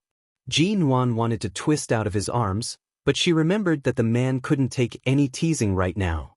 If she moved around in his arms like this, it would only do her no good. In the end, her expression turned ugly. "I'm all sweaty. Even if you don't dislike me, you still dislike me. Let me take a shower." "You still have strength? I'll carry you over?" "No need. I can do it myself." Emo Jingshin lowered his gaze to look at her sweaty little face and then at her furrowed brows. In the end, he still released her. After Jinwan got off the bed, perhaps because her fever was no longer as bad, although she had used up most of her strength, she did not feel as dizzy as before. She steadied herself and went straight into the bathroom. Amidst the rising steam in the bathroom, Jinwan raised her hand to scratch at her similarly sweaty hair. She glanced at the bathtub that Emo Jingshin had filled with water and bent down to sit by the bathtub. She stared at the water in a daze for a while. Finally, the man suddenly knocked on the bathroom door. His low voice was calm yet somewhat warning. "I want you to go in and take a shower, not hide from me. If I don't hear anything for more than 5 minutes, I'll go in at any time." Jinwan removed her sweaty pajamas and threw them onto the washing rack by the side. She then entered the water and sat down in the bathtub. She did not have any strength, but she did not need to wash herself in this bathtub. She only needed to sit in it, and the jacuzzi that came with this kind of star hotel would have the function of taking a bath. The water pressure from all directions washed her body rhythmically. From time to time, some white bubbles would bubble up. Soon, the entire bathtub became like a bubble bath. Jinwan just lay motionless in the bathroom, letting herself be washed clean. She looked up at the light in the bathroom. In the end, the bath was so comfortable that she almost fell asleep. About 2 minutes after she closed her eyes, there was another knock on the bathroom door, and the man's deep voice rang out. "Don't sleep in there." Jinwan, did he install a surveillance camera in the bathroom? How could he predict everything she did? She had chosen this hotel to stay in. After Emo Jingshin brought her back from the club yesterday, this was the first time she had stayed here. It was unlikely that there would be any surveillance cameras. Jinwan's gaze instinctively scanned the bathroom once. She then changed the bathtub's water and washed for a while before getting up. However, when she lowered her head, she saw that even though she had bathed several times, the marks on her body were still very obvious. She really could not figure out how perverted Emo Jingshin was last night. From head to toe, he really kissed her all over without missing an inch. And it was while she was still unconscious from the fever. Jinwan pulled a long face and stepped out of the bathtub.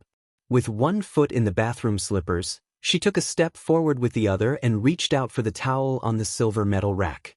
However, her feet suddenly slipped, and she abruptly fell to the ground with a thud. Thankfully, her reaction was fast. Instead of falling straight down, she twisted her body slightly and landed on her bottom. Ah! Almost at the moment when Jinwan gave a low cry of pain, the bathroom door was quickly opened from the outside by the man. As soon as Mo Jingshan entered the door, he saw Jinwan sitting on the ground naked with a pale face. She looked as if she had fallen on her butt. The man quickly walked over and bent down to carry her up. However, Jinwan held her bottom with one hand and pointed upward with the other. "Towel, give me a towel." Mo Jingshan casually tugged down a towel and wrapped it around her body. In an instant he helped her up. "How are you? Did you fall badly? How could you fall after taking a bath?" Jinwan also wanted to ask if she and Mo Jingshan had a mutual nemesis. Why did she not do so many embarrassing things in the past few years in London? Her days were peaceful, but the moment she was in front of him, she would either have a fever or fall. Was this man his nemesis? Earlier, there was too much foam in the bathtub and it flowed out. "I didn't notice. I didn't expect the floor to be so slippery," Jinwan explained. Her hand was still held behind her. Her expression changed from one of anger to one of awkwardness and grievance. Seeing that she still had the mood to put on an expression, it was likely that her fall was not serious. Mo Jingshan carried her up, walked out of the bathroom, and placed her on the bed. The moment Jinwan's bottom touched the bed, she shifted back slightly and wrapped the towel that she had casually wrapped around her body. However, the towel was only so big. It could only cover her from her chest down, neck, collarbone, shoulders, and chest. The marks left by the man last night, as well as her pale rosy skin from soaking in the bath for too long, were all exposed to the man's eyes. Jinwan was stared at by the man for a moment. She abruptly pointed at her luggage. "Help me bring another set of pajamas." The man glanced at the bathrobe she was wearing. "How many sets of pajamas did you bring over?" Mo Jingshan immediately smiled. "The remaining set is the pink halter top nightgown." The moment Jinwan recalled the style of that nightgown, she immediately fell silent. Last time at Shungtang Hotel, he almost couldn't control himself when he saw her in her nightgown. If it weren't for her period, he would have eaten her up that night. But that day wasn't much better. Her hands were sore for a long time before they were relieved. "From the way I see it, there's no difference whether you wear it or not." But it was still better than being wrapped in a towel that barely covered her thighs. "Bring it. I want to wear it." Mo Jingshan did not say more. If she wanted to wear it, he would let her wear it. He continued to search for pajamas in her luggage without any complaints. Finally, he brought out the soft pink silk nightgown and brought it back to the bed. "I'll help you wear it? I'll do it myself." Jinwan raised her hand. Mo Jingshan handed the nightgown to her. After receiving it, Jinwan lifted the blankets and changed into the nightgown. The man's dark eyes watched as the little woman hid under the blankets to change into the nightgown. When she put down the blankets, the pink halter top fell into his eyes.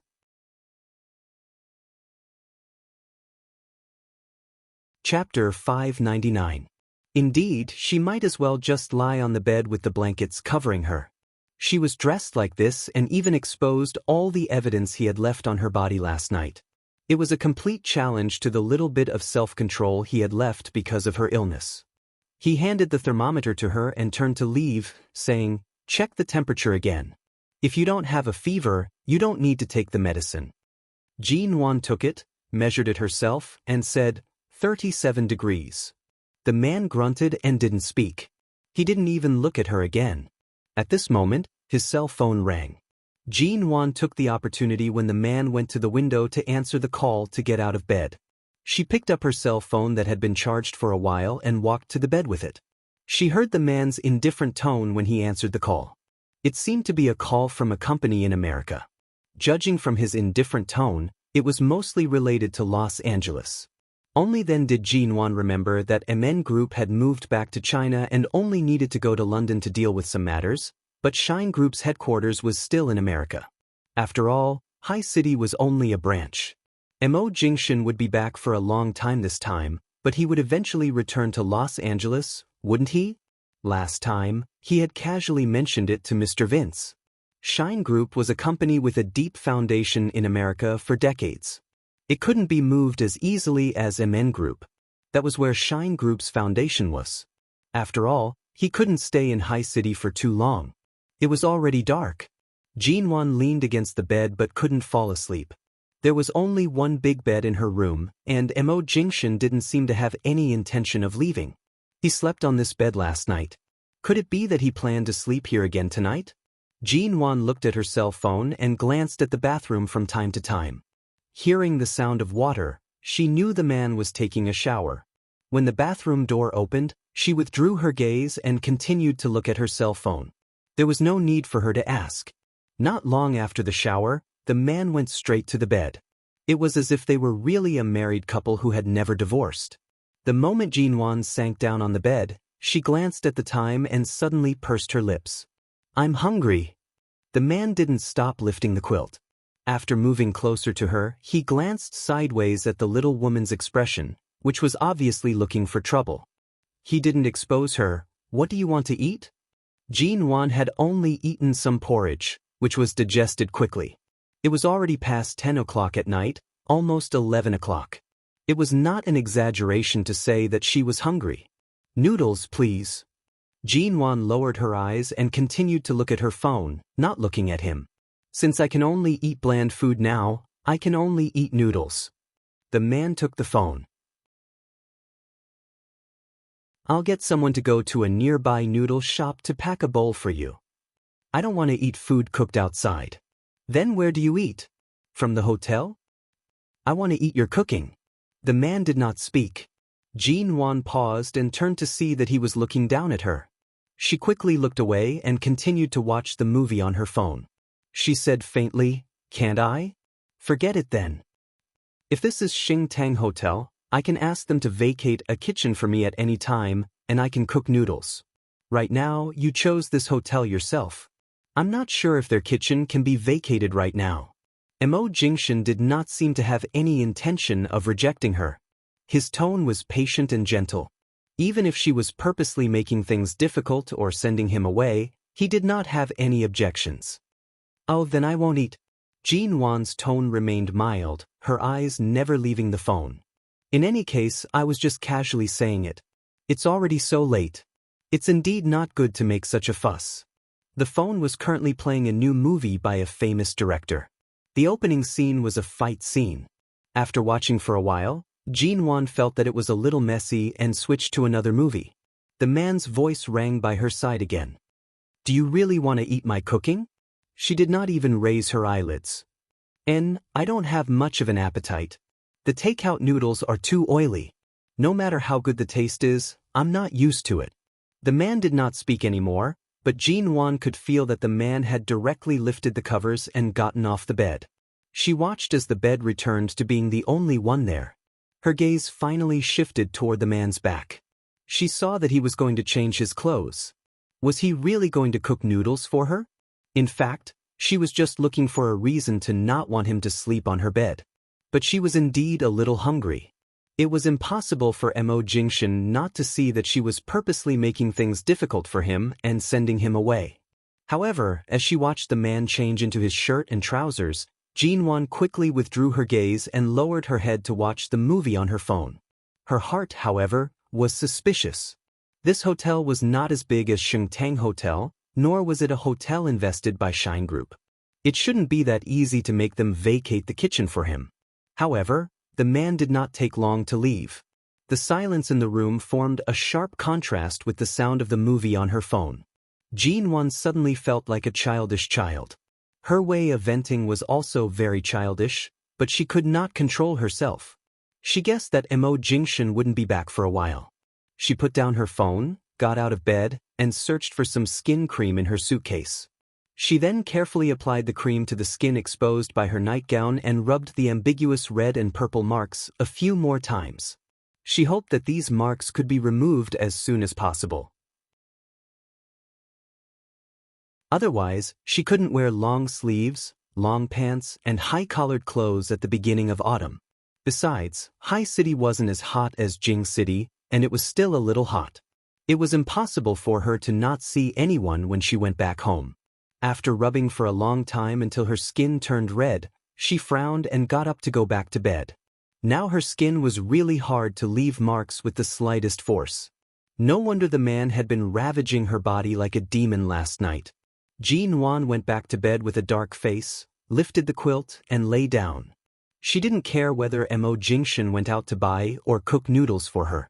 She just picked up her cell phone and continued to watch the movie, so that she wouldn't be distracted by other things. All of a sudden, her phone vibrated in her hand. Jin-Wan paused, turned off the movie, and opened WeChat to see Mo Jingshan asking her, "What flavor do you want to eat?" Jin-Wan replied, "Do you have seafood ingredients? Seafood noodles are also good. Anyway, the longer it was cooked, the better." The man sent a voice message. His voice was low, soothing, and patient. "Your fever has just subsided. Don't eat seafood. Change to something else."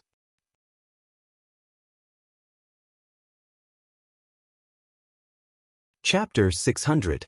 After that, there was no response. Jin-Wan glanced at Mo Jingshan's profile picture and name again. Was he going to use her photo as his profile picture all the time? In fact, this photo was quite good. Although she was in the photo, it was not a vulgar selfie. Instead, it seemed to be a picture of the scenery outside the car, but the person sitting in the car was in it. At that time, Jin-Wan was talking to him, so her expression was natural. When she spoke, she did not put on an angry face, and there was even a slight smile at the corner of her eyes. To be honest, it was quite natural and beautiful. After looking at it for a long time, she suddenly realized that she had become narcissistic when looking at Mo Jingshan's profile picture. She immediately exited WeChat and continued to watch the movie with a straight face. Before she finished watching half of the movie, Mo Jingshan had returned. When he came back, Jin-Wan turned to see that the man was holding a bowl of steaming noodles in his hand, and it was a very big bowl. As if afraid that she would find fault with him and say that it was not enough, he cooked enough noodles for almost 2 people. Mo Jingshan put the noodles on the table and picked up another smaller bowl. He put the chopsticks aside, picked up some noodles, and put them into the smaller bowl. Then he turned to look at Jin-Wan, who was still sitting on the bed. "Didn't you say you wanted to eat noodles because you were hungry? Come here." Jin-Wan still sat on the bed and said indifferently, "I don't have the strength to get out of bed to eat." The man glanced at her. When Jin-Wan met his eyes, she suddenly realized that he would carry her over again. When she was considering whether she should go over herself, the man picked up the bowl and chopsticks and came over. He sat on the bed and patiently picked up the noodles and fed them to her mouth. "Eat." Jin-Wan glanced at him and pursed her lips without opening her mouth. The man raised his elegant and deep brows. "What? You asked me to cook noodles for you in the middle of the night. Now the noodles are cooked and fed to your mouth. Why don't you eat them? Do you want me to feed you mouth to mouth?" Jin-Wan looked at the noodles in his hand. "How did you get them to empty the kitchen for you?" The man's expression did not change. He patiently put the noodles back into the bowl and dipped them in the soup to maintain the texture of the noodles. Money makes the devil turn the millstone. It's just a kitchen. Jin-Wan did not speak. All right, this was indeed the most direct method. She pursed her lips. Seeing that he had already brought the noodles to her mouth and had raised it for a long time, she finally opened her mouth and ate the noodles. It was delicious. Even very. After taking a bite, she slowly chewed in her mouth. She could obviously swallow it directly, but she didn't swallow for a long time. Her slow appearance made the man raise his eyebrows. "What's wrong? Did it not taste good?" Against her conscience, Jin-Wan replied, "It's really not that good." The man snorted, ignoring her words, and fed her another mouthful. "You have to eat whether it's delicious or not. Otherwise, you'll be hungry until tomorrow morning." "I said earlier, I want to eat seafood noodles," Jin-Wan said vaguely as she opened her mouth to eat the noodles.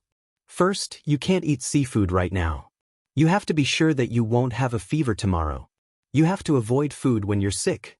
Secondly, how fresh do you think the seafood in the kitchen can be at this time? The freshest ones have been stored for at least 24 hours. The man looked indifferent. "If you want to eat seafood, find an island to eat in a few days. There's no hurry." Who wanted to go to the island with him? Jin-Wan lowered her head to eat, ignoring him. Actually, it was really delicious. How could Mo Jingshan not understand this little woman's duplicity? It was only because he had bullied her harshly in bed last night that she was already stubborn. Right now, she was even more stubborn and refused to give in easily. After all, he had bullied her to this extent. It was not wrong for her to be ordered around. If it's not enough, there's more, the man reminded. Jin Wan's movements of swallowing the noodles suddenly paused. Earlier, she clearly said that it didn't taste good. Yet, right now, she was eating happily. Every time he fed her a mouthful, she would eat it. With a few slurps, she finished half of the small bowl. She abruptly turned her face away. "I'm not eating anymore." "Aren't you hungry? How many mouthfuls have you eaten?" "I'm not eating anymore." "Don't mess around. Finish the meal. It's rare for you to have an appetite." "More." Jin Wan shrunk back into the bed, covering her legs with the blanket. She picked up her phone, intending to continue watching. Mo Jingshan watched her for several seconds before placing down the bowl in his hand. He did not use much force, but his voice carried a hint of coldness. "Jin Wan." He watched her, calmly calling her name. "I know you have a temper right now. Last night, I didn't restrain myself, but I'm afraid I'm not the only reason for everything that happened last night. You were so drunk and ran into the rain. Your words and actions are unable to make me treat you objectively and rationally. Right now, I can give in and spoil you, but if you say you want to eat, I'll cook for you. Sure, I'll cook this noodles. No matter if it's delicious or not, you have to finish it for me. Don't make things difficult for your own stomach." Seeing that she was still staring at her phone, the man raised his hand and pinched her chin. However, he softened his voice slightly. "Do you really plan on letting me feed you mouth to mouth?" Before Jin Wan could speak, the man lowered his eyes to watch her. "Your temper right now is really no different from before. Stubborn and hard." She was silent for a moment before glancing at him. "Back then, didn't you tell me to stop wearing the mask of gentleness and understanding? I'm still the same as before. It's easy to change mountains and rivers, but it's hard to change a person's nature. You're right. I'm still the same. The Jin Wan mask that I used to think over and over again in order to keep my marriage and you is gone. I'm me. Anyway, there's nothing to hide between us. You said I was pretending in front of you because I didn't want to divorce you, but now I'm living like I was in the past. You said I have a bad temper. Mo Jingshan, do you think I'm a clay figurine that you can make round and flatten if you want me to be round and square if you want me to be round?" She said so much, but the man only chuckled lightly. He picked up the bowl again. "Right now, you're not just having a bad temper. You're also using the words I once said to stab me. If I really wanted to hurt you, I'm afraid you could hold a knife to my neck and scream to kill me at any time." Jin Wan glanced at him. She wouldn't scream to kill him. But if it weren't for this matter, if it weren't for the fact that he was doing this for her sake, she would definitely keep her distance from him and would never come to Jing City with him for the rest of her life. If worse came to worst, she would scram back to London. At most, they would never meet again.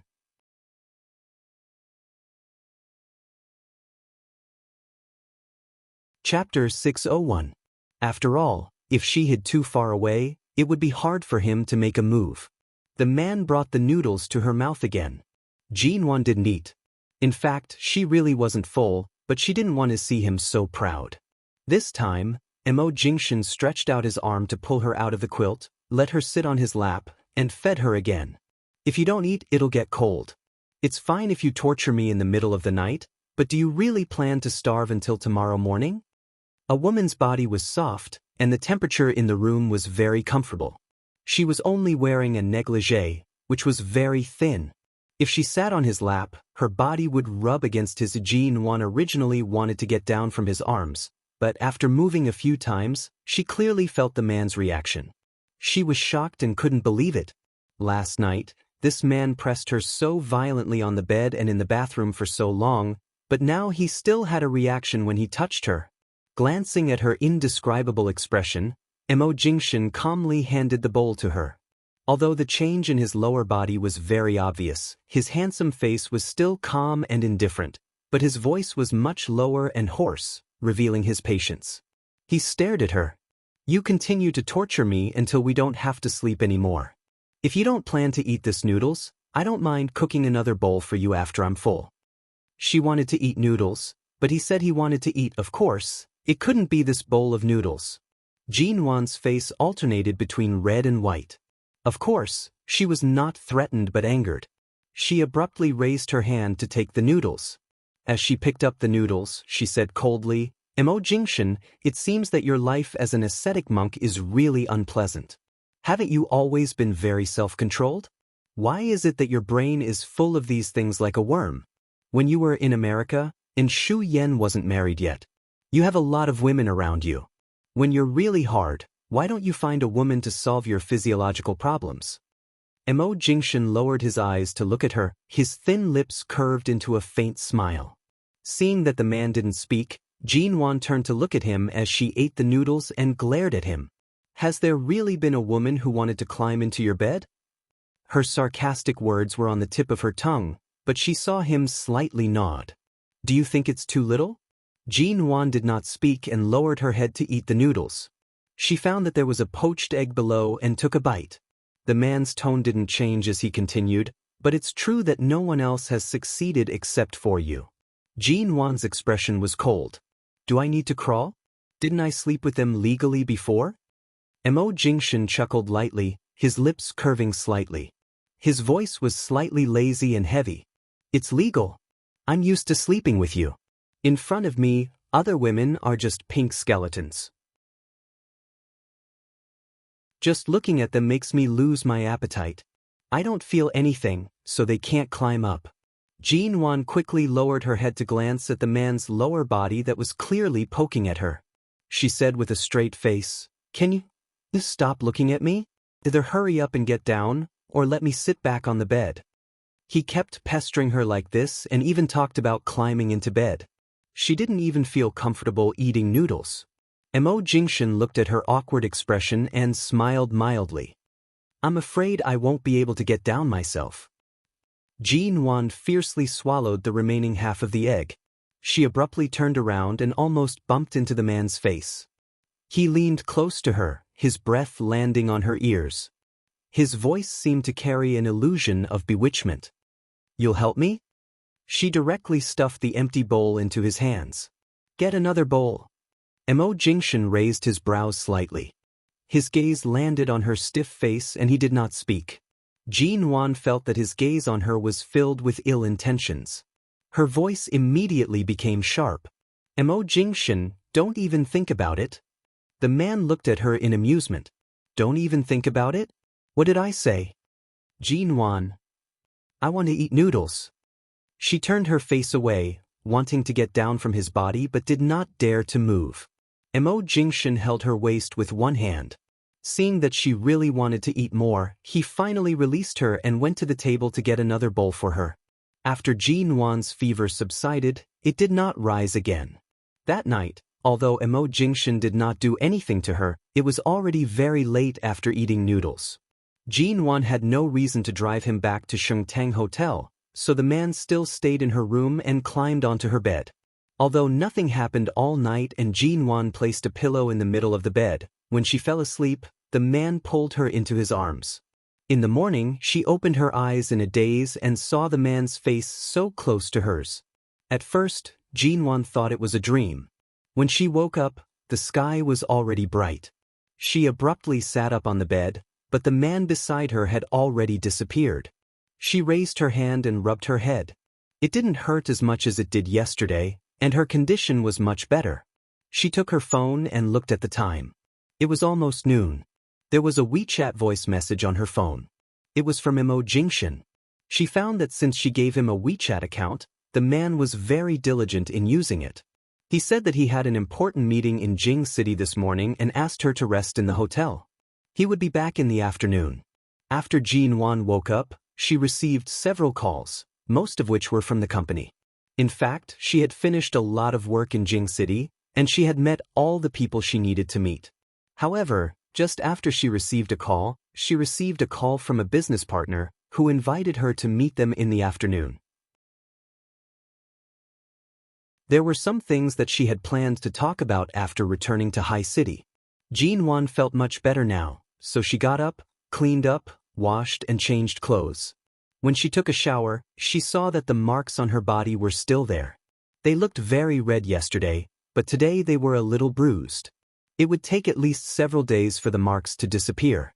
She stood in front of the mirror with a cold face and put on long-sleeved clothes. At the same time, she took a long time to deal with the marks on her neck with concealer.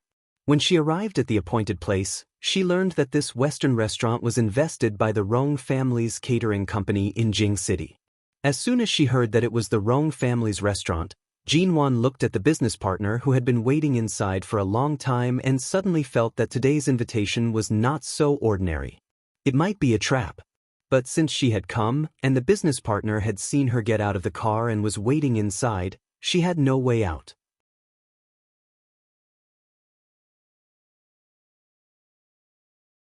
Chapter 602.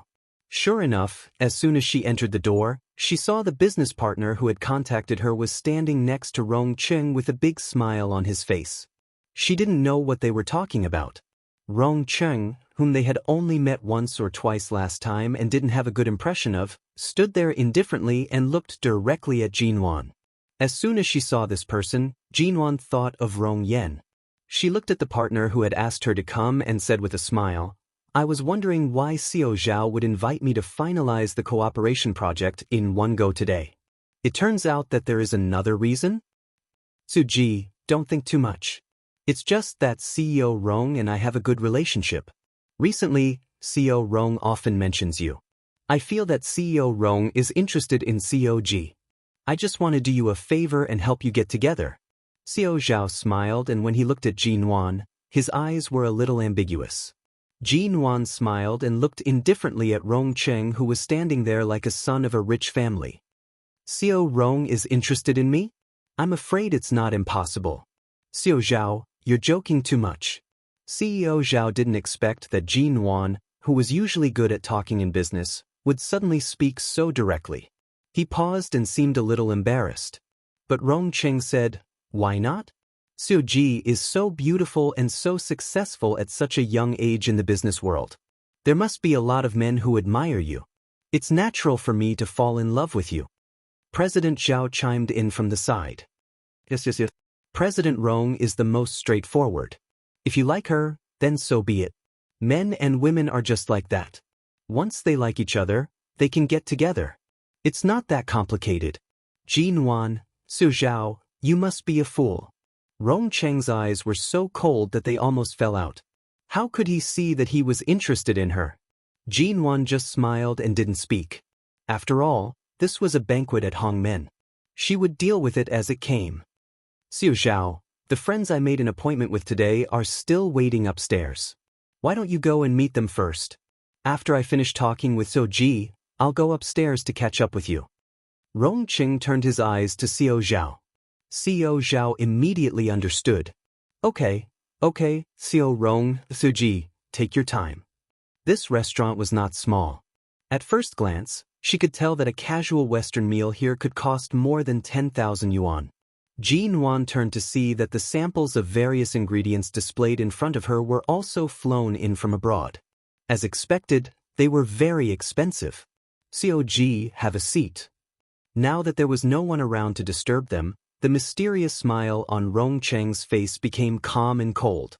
He motioned for Jean Wan to sit down first, but his expression was not very polite. Jean Wan didn't refuse. She sat down and said flatly, "Xiao Rong called me here because of Xiao Zhao. It can't be as simple as having a meal. I don't have anything to talk about with people I don't know. Why don't you just tell me what you want? Don't waste our time. Xiao Ji, I invite you here to have a meal with you. Xiao Rong as I want to talk with you. As possible.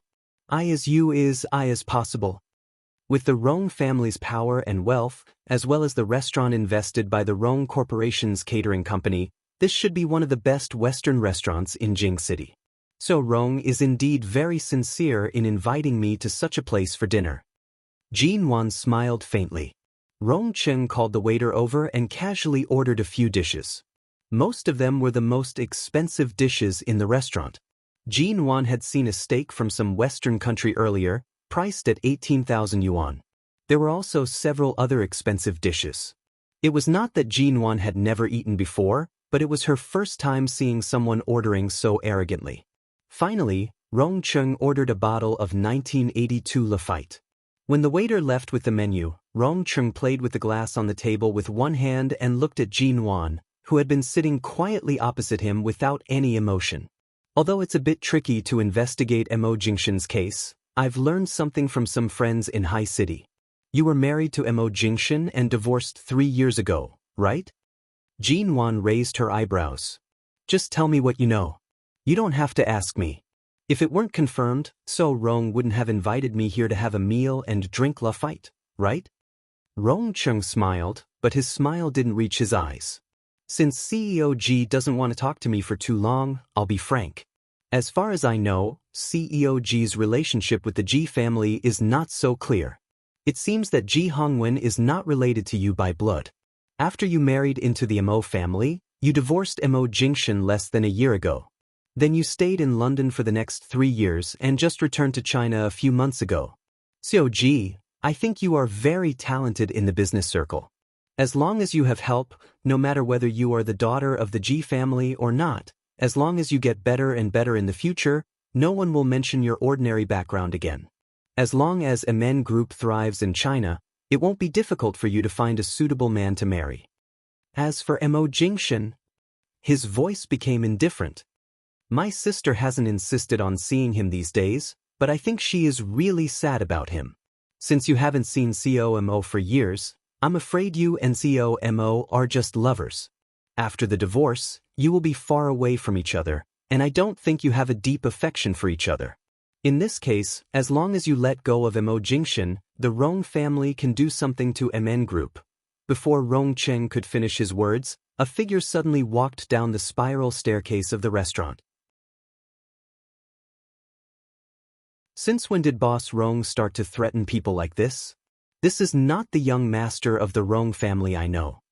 Hearing the voice of the man coming down, Jinwan was speechless. When did this bastard Xiao Lui come to Beijing? Was he upstairs just now? Could it be that he was one of the people Rong Cheng said were upstairs today? It was not surprising.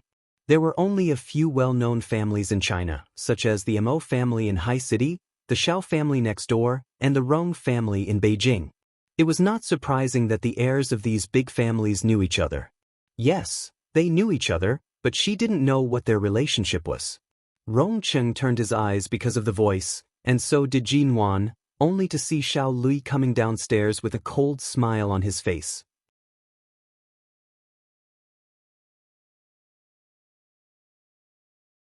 Chapter 603. Jin Wan did not take Rong Cheng's words seriously. It was just that this Jing Qing family's young master wanted to stand up for his sister. But she didn't expect Xiao Lui to be here. She tilted her head and looked at the approaching man. Xiao Lui took a piece of cake from a passing waiter's plate and put it in front of Jin Wan. The food in this restaurant is really good, but I'm afraid it's not to your taste. You'd better take a few bites of the cake. Seeing it was the young master of the Xiao family, the waiter didn't dare to say anything and went back to fetch more cakes. Jin Wan looked at the cake in front of her and said gently and meaningfully, I wonder why so many big shots have gathered in Beijing recently. Even CEO Xiao has come here. Xiao Lui, still with one hand in his trouser pocket, stood by the table and said with a smile, even a big shot like Mo Jingshan has been blown to Jing City, which shows how wonderful Jing City has been recently and how many profitable projects there are. It's not surprising that people from all walks of life have come here. What? Only your Mo Jingshan can come here, but I can't come here to meet my friends? Jin Wan smiled and pretended to be enthusiastic. Not really. She pointed to the seat on the other side of the table. Xiao Xiao, if you don't mind sitting next to me, I'll ask someone to add another chair for you. Let's eat together? You're Mo Jingshan? Rong Cheng sat quietly on the other side and his eyes fell on Xiao Lui's face again. In recent years, he had never heard of the Xiao family and the Ji family, and the Xiao family and the Mo family were neighbors. They were like two kings of a land. They were two different families, but why did Xiao Lui's words sound different? No need to add another chair. Xiao Lui raised his handsome eyebrows and glanced at the sofa chair Jinwan was sitting on. Isn't your seat big enough? Can't you let me sit with you? Before Jinwan could speak, Xiao Lui had sat down on the sofa on her side as if they were very familiar with each other. Without any gap, he sat next to her, so close as if they had known each other for a long time. Seeing this, Rong Cheng took a look at Xiao Lui and didn't know what he meant. If the young master of the Xiao family had any romantic feelings for Jinwan, he wouldn't have mentioned Mo Jingshan just now. Rong Cheng had been in the business circle for many years and lived in Beijing, so he had a lot of contacts with the heirs of the big families in the country. However, although he didn't have much contact with Xiao Lui, he at least knew that Xiao Lui didn't have many women around him. It was said that Xiao Lui had pursued Shi Niange, the daughter of Shida Group, for many years but never got what he wanted. What kind of ability did this Jinwan have? One Mo Jingshan wasn't enough, and now she even had Xiao Lui to support her. After sitting down with Xiao Lui, Jinwan just glanced at him calmly, and Xiao Lui also glanced at her as if it was natural for them to sit together like this. Jinwan didn't speak. She was not interested in the luxurious Western food that Rong Cheng treated her to. Although the cake that Xiao Lui gave her was also from this restaurant, it was Xiao Lui's treat and had nothing to do with Rong Cheng. She picked up the small fork and took a few bites of the cake. Seeing that Jinwan didn't intend to avoid arousing suspicion, Rong Cheng couldn't tell what kind of relationship she had with Xiao Lui. COG. Rong Cheng looked at her and said with a meaningful smile, I didn't know that MN Group and Ling Xiao Group have many connections. What he found out about MN Group had something to do with the Ji family, the Mo family, or even London, but Ling Xiao Group didn't seem to be involved.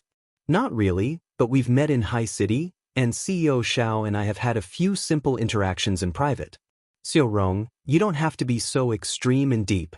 We're all friends. Isn't our relationship on the table?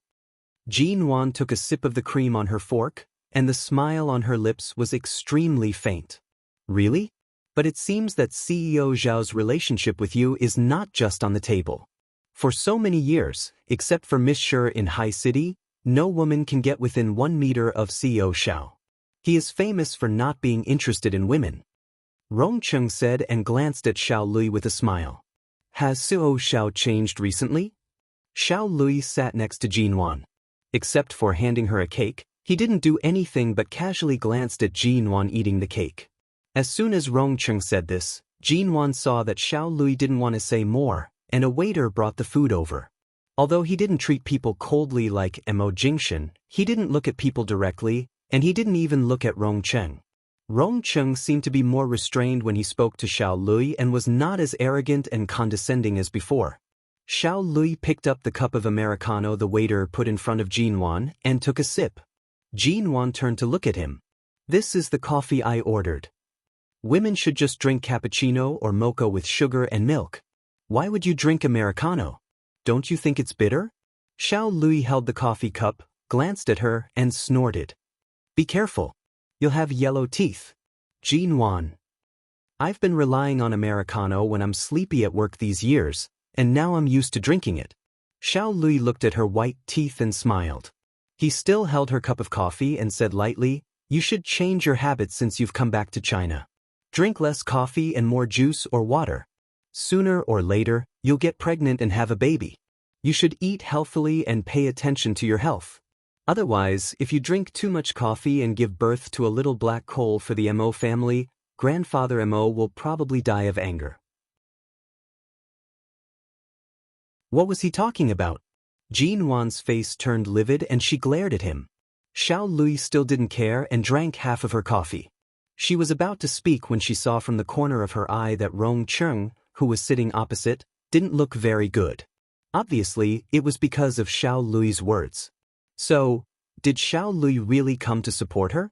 Was their relationship so close that when one party was in trouble, the other would come to help? They had only met a few times, okay?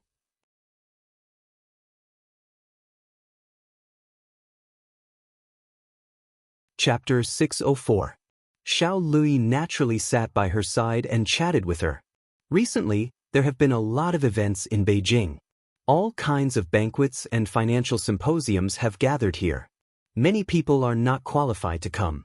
Did Mo Jingshan bring you here? In fact, Jinwan didn't really want to mention Mo Jingshan. She was wearing a long-sleeved shirt and trousers and had been sitting under the air conditioner for fear that her sweat would ruin the concealer. If that happened, the marks on her neck would be exposed. At that time, even if she wanted to say that she had nothing to do with Mo Jingshan, she might not be able to explain herself. But it was Mo Jingshan's idea that she came to Beijing. She nodded. Seeing Jinwan nod, Xiao Lui raised his eyebrows and smiled, and Rong Cheng's face darkened. After all, MN Group has moved back to China. It's not bad to come to Beijing occasionally. If Mo Jingshan and I don't have time, you can ask Xiao Rong for help. At this time, Xiao Lui turned his eyes to Rong Cheng and said with a meaningful smile, President Rong is one of the most influential young men in the capital. Not to mention the Rong family in the capital, the Rong's group alone can compete with the major domestic companies. With his strength, it's easy for him to help you contact some partners in the capital or help you gain a foothold in the capital circle. Rong Cheng glanced at Xiao Lui and heard Xiao Lui continue, President Rong, we've been friends for many years. If my sister comes to the capital again, I'll have to rely on you. Rong Cheng raised his eyebrows. Sister? Why haven't I heard that you have a sister? What? Is Xiuji your sworn sister? Jinwan also got goosebumps when she heard the word sister. Xiao Lui smiled naturally. Xiao Lui's smile couldn't be more natural. Sort of. Everyone in the circle knows that Xiao Rong dotes on his sister. Your second miss has been taken care of by you since she was a child. It's rare for a loner like me to have a sister I want to take care of. Jinwan is stubborn, but in fact, she has a good character. My father likes her very much and always wants to invite her home for dinner. She doesn't want to cause misunderstandings, so she rarely talks about these things. Hearing Xiao Lui said his father also liked Jinwan, Rong Cheng took a few more glances at Jinwan. Jinwan hadn't contacted Mr. Xiao Zhenjuan since she met him last time. She didn't ask much, and he didn't say much, but in fact, many things were self-evident. Sister? Who's his sister? Rong Cheng sneered and said, I didn't expect Xiao Ji to have such a close relationship with the Xiao family. In this case, we don't need to be so distant anymore. In the future, Miss Ji, you can indeed come to Jing City more often. You are at a marriageable age, so you should let go of your old feelings. I will find more suitable men for you, so you won't feel wronged. Jinwan put down the little fork in her hand, smiled, and said in a lazy voice, Xiao Rong, you've been concerned about my feelings and marriage again and again. How can I be distant? You're the boss of a listed company. Don't you think you're too idle to care about other people's affairs? Jinwan's words were not polite at all.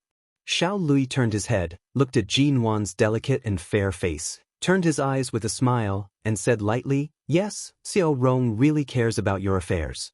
Is it possible that CEO Rong is going to start a marriage agency business? I advise you to stop. After all, it's an unpopular business. In this industry, people often shoot themselves in the foot.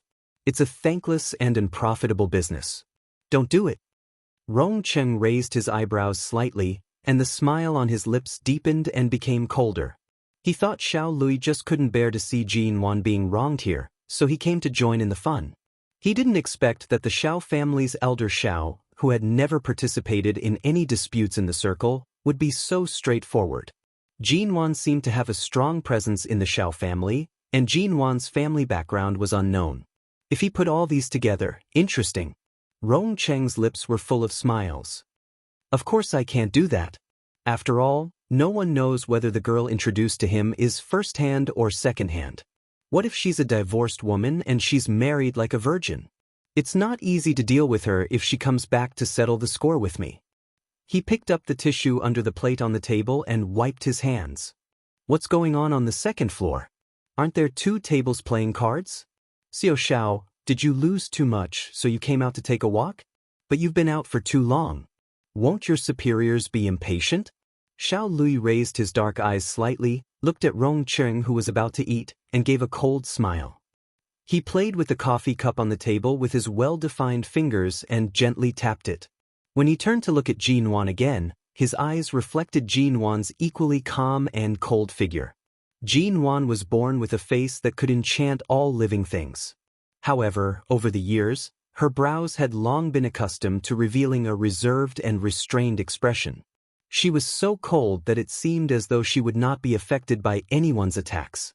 She was so noble and cold that it seemed as though she was unapproachable. Even if the other party was Rong Cheng. She continued to eat the cake that Xiao Lui gave her and didn't touch the various Western dishes that gradually filled the table. Seeing Jin Wan's expression didn't change at all, but he was a bit displeased by Xiao Lui's words and said those indecent words. Rong Cheng's eyes gradually became calm and indifferent. I don't think COG has an appetite. Since you're here, why don't we go to the second floor to play cards? In recent years, COG's business has been going smoothly. I reckon that his luck should be very smooth. If he goes to the poker table, he will probably be able to win millions of dollars in a few minutes. With that, Rong Cheng got up and asked the waiter to go upstairs to inform those people that a friend downstairs wanted to join them. Jin Wan drank the juice and ate the cake. Her gaze followed Rong Cheng's back. Seeing that he had gone upstairs first, she pursed her red lips into a cold smile and said unhurriedly, "Xiao Xiao, can I refuse this game of cards?" Xiao Lui glanced at her. "You're really good at making trouble. How could you provoke someone like Rong Cheng?"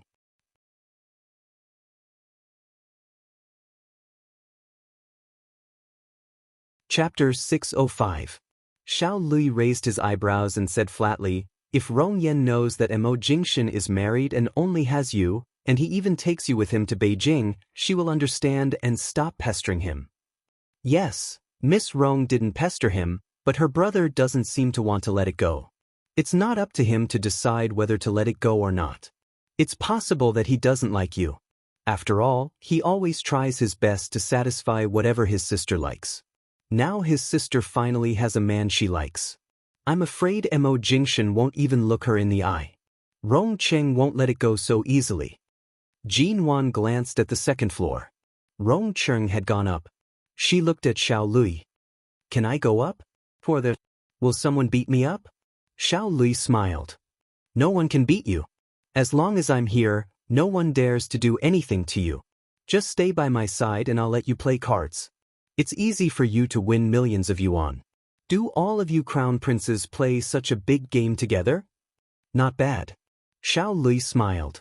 Even Xiao Lui thought that she couldn't leave so easily now. Since Rong Cheng had said so, if she turned around and left now, she would only avoid the storm and would only have more negative effects. Besides, although she wasn't good at playing cards, she wouldn't easily show her weakness. After all, the entertainment in London was not as luxurious as in China, but she wouldn't easily show her weakness. Jin Wan got up and went up. Seeing her fearless look, Xiao Lui snorted, thinking that Jin Wan's character of going up the mountain despite knowing there was a tiger was quite similar to that of the Xiao family. As soon as she went upstairs, the door of the innermost VIP room suddenly opened, and a woman in a tight black dress staggered out of it, reeking of alcohol. When she saw Jin Wan, she only took a glance at Jin Wan and then continued to walk out drunkenly. When Xiao Lui also came up, the woman's eyes lit up. Just as Jin Wan was wondering if this private room was the one they mentioned, a woman's confession suddenly rang from behind her. Jin Wan looked back only to see that the woman in the tight black dress threw herself into Xiao Lui's arms and said in a trembling voice, "I like you. When I first saw you when I was 15, I fell in love with you. When I was a child, you said I was too old-fashioned and monotonous, and you didn't bother to invite me to eat, drink, play, or go anywhere. Now I've changed so much. Can you give me a chance? I really love you." This sudden confession was heard by Jin Wan. She looked at Xiao Lui in surprise. The man's suit was about to be torn apart by the woman, but the man only had one hand in his trouser pocket. He looked indifferent, yet he seemed to have the gentleness of an acquaintance who grew up together. But Jin Wan felt that Xiao Lui would refuse. This was because this man who usually appeared cold and strange after his casual flirtation was even colder than Mo Jingshan. Can you give me a chance? I've liked you for more than 10 years, and it's rare for me to pluck up the courage to say so much to you today, but just now you suddenly left without even giving me a chance to speak in the private room." The woman's confession was affectionate and persistent, but Xiao Lui didn't withdraw his hand from his trouser pocket. He took a step back unhurriedly, pushing the woman in his arms away by an arm's length. At the same time, he let go of his hand and didn't touch her again. With some distance between them, he paused and lifted his eyelids to look at the drunk and sexy woman in front of him who no longer looked old-fashioned and monotonous. He faintly pursed his thin and cold lips. "No matter if you are the simple little girl from back then or the way you are now, I don't like you. There's no need to waste too much time and persistence on me. I won't like you now, and I won't have any feelings for you even after 10 years, understand?" The woman's shoulders immediately sank and she asked unwillingly, "Is that sure Niange worth pursuing for so long? For so many years, she has never responded to you. Everyone knows that she has been entangled with Qin sighting for so many years, but you have never had a place in her heart. Why do you still?" Xiao Lui's eyes turned cold. "You've drunk too much and even talked too much?" His voice was not high, and his eyes were coldly narrowed. He seemed to be careless, but the air around him was as cold as frost. The woman immediately stopped talking, but from Jin Wan's point of view, she seemed to be crying. This world was always like this. Excellent men and women were always pursued, and those who didn't know how to refuse often got a seemingly romantic and touching love because of their soft-heartedness, but in the end, they found that the other party was not suitable for them. If they really didn't like him, they might as well refuse him from the beginning. Although it sounded cruel, it was true that she hadn't fallen in love for more than 10 years. How could she fall in love with someone just because she changed her mind? Just like Jin Wan herself, in her previous life, when she was just reborn, she often restrained her temper and forced herself to change, but Mo Jingshan knew her too well. He knew what kind of person she was, whether she was proud and unattainable, or gentle and considerate. In fact, she was still the same person. People just needed to live as they were and didn't need to deliberately wear a mask that made them too tired. Mo Jingshan had indeed helped her find her former self step by step. At least she wouldn't compromise for anyone or anything. At least she no longer wore such a heavy mask on her face, and she didn't need to carry so many burdens that she shouldn't carry. The woman was drunk. After crying for a while, she was helped into the room.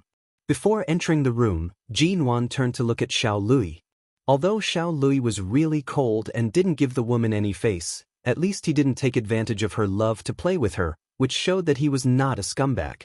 The door of the private room in front of him was wide open. It was obvious that the wine had been drunk long ago. The sounds of playing cards and the sounds of men and women laughing and discussing something could be heard clearly from inside. Jin Wan paused.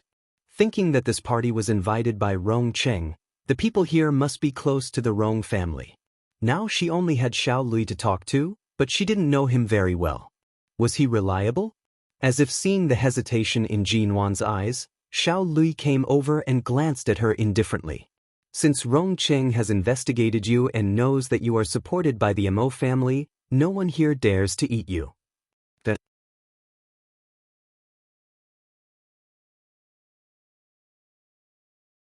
Chapter 606. Jin Wan's pale face was very indifferent. "I just don't want to cause unnecessary disputes and disasters. If I knew what was going to happen from the beginning, I wouldn't have come today.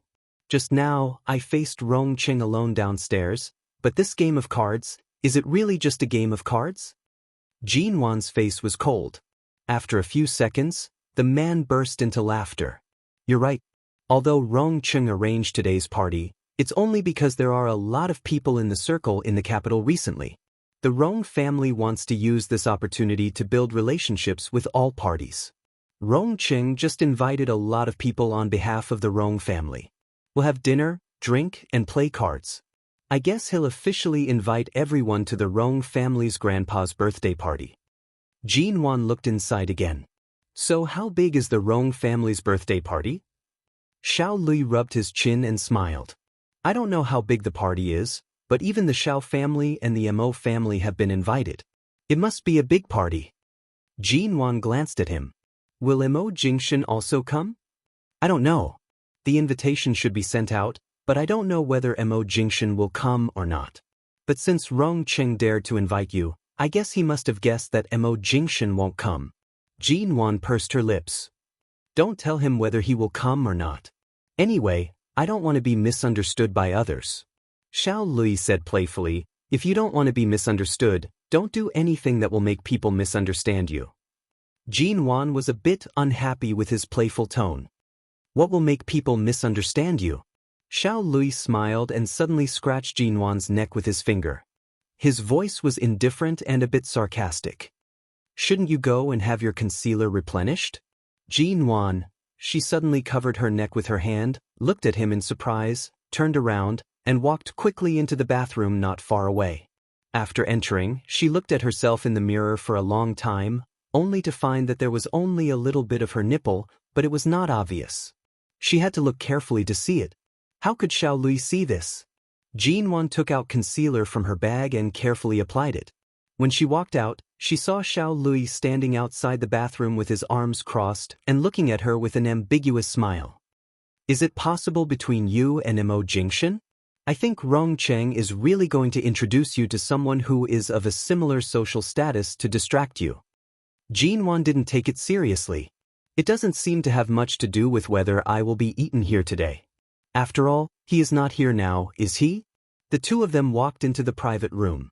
As Jin Wan had expected, it was filled with people she was not familiar with. There were only a few faces that she seemed to have seen at some banquets and social events, but they were all unfamiliar. Seeing Xiao Lui come in, these people were about to ask him to continue playing cards when they suddenly saw a woman beside him. They immediately glanced at Jin Wan with all kinds of suggestive eyes. Rong Cheng was sitting on the sofa, his handsome face lowered, as if listening to the people around him. Hearing the noise, he looked up at the door of the private room and smiled. Su Ji, since you're here, don't be so reserved. Sit down and let's sit down. Xiao Which Xiao Which Xiao could it be? Looking at the entire country, I'm afraid the only woman with the surname Ji is the one from MN Group who is respected by our CEO Rong. Oh, I remember. She's the beauty on the Forbes list this year, right? Come on, sit down. I didn't have a chance to get to know you at the banquet last time. There were too many people at that time. What a coincidence. Beauty Ji, come on, sit down and let's sit down. The people in the private room didn't see Rong Cheng's hostility towards Jin Wan, and Rong Cheng didn't say anything because Xiao Lui was here, but several people could see that he was not very happy with Jin Wan, so when they looked at Jin Wan again, their eyes were full of all kinds of strange looks. It was rare to see someone who could make CEO Rong unhappy, especially a woman. However, Jin Wan didn't even look at Rong Cheng after entering the room but just nodded and smiled at the people around her. Someone was about to come over and shake hands with her, when Xiao Lui suddenly put his arm around her shoulder and pressed her down on a chair not far away. Oh, Xiao, what are you? Take back your dog paw. Do you think you can hold Miss Ji's hand so easily? Xiao Lui scolded half-jokingly and helped Jin Wan block those young men who were too close to her. What? Is Xiao Ji so charming? Has Xiao ushered in the second spring of his life? Instead of fighting to the death with Shinianj, you're now fighting Xiao Ji? Two people teased him as they handed him cigarettes. Jin Wan calmly glanced at the people here. It seemed that Xiao Lui was young and frivolous when he first pursued Shinianj. It seemed that everyone who was familiar with him knew about his dirty deeds. However, this man just narrowed his eyes and held the cigarette that had just been lit. He sat beside Jin Wan and calmly puffed out a cloud of smoke, saying nothing about Shinianj. Because of Xiao Lui's presence, the people who were curious about Jin Wan didn't dare to approach, but two men and a woman by Rong Cheng's side came up, knocked on the table in front of Jin Wan, and looked down at her. Su Ji, since you're here, don't be so reserved. Would you like to play cards with us? There happens to be an empty table next to it. Jin Wan turned to see that the table was actually a mahjong table and smiled. Sorry, I'm not very good at mahjong. Alas, why are you so modest? How many people in this business circle don't know how to play mahjong? This is a national treasure. The woman winked at her, but there was a hint of contempt in her eyes. Jin Wan said frankly, "I'm telling the truth. I didn't know how to play mahjong when I was in China. Later, when I was abroad, the entertainment of foreign friends didn't include mahjong, so I became even more unfamiliar with it. If you really want to play, of course, I can accompany you, but I'm too bad at mahjong. If I play too slowly, please don't mind." "No, let's play together." The woman reached out and took Jin Wan's arm as if they had known each other for a long time. Jin Wan didn't need her to pull her. She got up, took her hand out of the woman's hand, and walked straight to the table.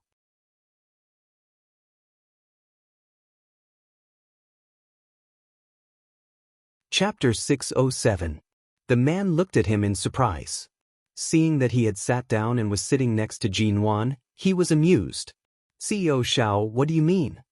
Xiao Lui, with a cigarette in his mouth, narrowed his eyes, rested his hand on the table casually, and glanced at him with a smile. "I'm playing mahjong.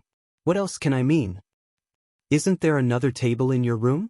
We've just asked Xiao Ji to sit down, and now you come up and take my seat. You're too obvious. Are you afraid that others don't know you like Xiao Ji? Why don't I accompany the beauty I brought in and play with those drunkards?" Xiao Lui puffed a smoke ring at him. "They need one more player. Go and be my substitute." The man was speechless. After all, he had to suck up to Xiao Rong, and he couldn't afford to offend Xiao Xiao. After thinking for a while, he turned to another table in the private room. Obviously, the woman across the table didn't expect that Xiao Lui, who never played mahjong with women, would suddenly sit down. She exchanged a look with the other man in surprise, and then they looked at Jin Wan. Jin Wan pressed the button on the table as if nothing had happened. "How do you operate this mahjong table?" The woman next to her reached out and pressed the button for her. Then she glanced at Jin Wan's calm face and thought that Xiao Rong must have looked at her with displeasure just now. She had to find an opportunity to target her.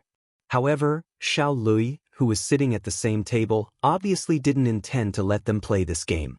For example, if the woman and the man who came with her played a mahjong tile, and Jin Wan didn't touch it, Xiao Lui would definitely get it. And Xiao Lui won 2 consecutive mahjong tiles from them. Every time Jin Wan played a mahjong tile, he just skipped it. The 3 people at the table could see that he was going easy on her, and no one said anything. Of course, Jin Wan wouldn't say anything. Although she didn't win, at least she won some money by hitting the bar. She didn't stand out, and she didn't lose face. This was already very satisfying, okay? Then they continued the game. This time, the cards in Jin Wan's hand were slightly complicated. In the end, there were only a few cards left. It was almost time for the call. Under the urging of the woman by the side, she played a 60,000. Xiao Lui coldly glanced at the card she played and didn't speak. However, after another round, Xiao Lui won again. When he showed his cards, the woman on the opposite side looked at his cards and shouted angrily, "Mr. Xiao, you obviously have 360,000 yuan in your hand. Why didn't you bet just now? Do you think it's so easy to cheat after a fight?" Xiao Lui said calmly. "Why can't it be easy? I could have just touched you at that time." The woman had already lost hundreds of thousands of yuan in these 3 rounds. She was so angry that her hair was about to explode. The man next to her saw how agitated she was. They just wanted to suck up to Mr. Rong, but they didn't want to be so blatant in front of Mr. Xiao. He simply said, "All right, that's enough. I've seen you only win a few rounds at other tables. Do you still want to teach Mr. Xiao with your skills?" The woman heard the warning and reminder in the man's words. She paused and then stiffened. She didn't speak anymore and continued to play cards. But she was really angry. Xiao Lui had obviously gone easy on her just now. Now he was clearly robbing her of her money. Just now, CEO Xiao had been winning against everyone's cards. Now he finally had a chance to win against Jin Wan, but he didn't even want to bet. In the next few rounds, Jin Wan really didn't know how to play. She just knew how to play, but she didn't play well. The woman next to her was too angry because she lost the last round. She was lucky this round and had been trying to pick on Jin Wan. Finally, she won a big bet. Jin Wan only put 100 chips on the table, and in an instant, the woman won more than 80. In the next 2 rounds, Jean Wan looked at the 2 pitiful chips in front of her and said, "Shall I call someone else to play? I really don't know how to play. I've almost lost all my chips." Xiao Lui threw 2 dozen to her. "Use mine." Jean Wan looked incredulously at the many chips in front of her. The woman on the table, the man, CEO Xiao casually threw more than 1,000,000 yuan. No wonder he was the son of Ling Xiao Group. The woman said unhappily, "CEO Xiao, each chip is 10,000 yuan. You threw so many chips to her. If she loses all." Before she finished, Xiao Lui glanced at Jean Wan and said with a smile, "You can lose as much as you want. I'll pay for it." The woman was so angry that she almost pushed the cards in front of her down. She suppressed her temper and continued to play. They played another round. Jean Wan's cards were not bad this time, and she could win several of Xiao Lui's cards. The man on the other side felt that CEO Xiao was determined to protect Jean Wan, so he didn't make things difficult for her. He judged the situation and put down a card for Jean Wan, letting her win 1 round. "Su Ji, you said you didn't play well. Isn't it good?" the man said with a smile. Jean Wan just smiled. She could understand everything on the table and didn't care about his words. However, after another round, Jean Wan won again. This time, she won Xiao Lui's cards. She raised her eyes and glanced at him with a smile. "Sorry, so Xiao, I won again." Xiao Lui didn't bat an eyelid and lost calmly. He casually threw another handful of chips to her. "Count how much you should win." When he showed his cards, the woman on the other side saw Xiao Lui's cards and cried out, "CEO Xiao, your cards are good. Why did you break them apart?" "You broke them apart, but Xiao Ji won every one of them." Jean Wan also glanced at Xiao Lui's cards. Yes, she won every one of them. But even though she thought so, Jean Wan still took the chips she should win and secretly gave Xiao Lui a grateful look. This little girl, she still pretended to be a good girl. Xiao Lui didn't pay attention to anyone. After 2 rounds, Jean Wan took advantage of her sudden good luck and the generous support of the 2 men at the table and won several rounds in a row. In the end, the woman on the table continued to play for a while because she was unwilling to give up. Seeing that she had lost 7 or 8 million yuan, and more than half of it was won by Jean Wan, she got up angrily and said, "I quit. It's boring. I'm going to drink." With that, the woman turned and slipped back to Rong Cheng, but Rong Cheng just watched coldly from time to time and didn't order anyone to do anything, so he couldn't comfort her now.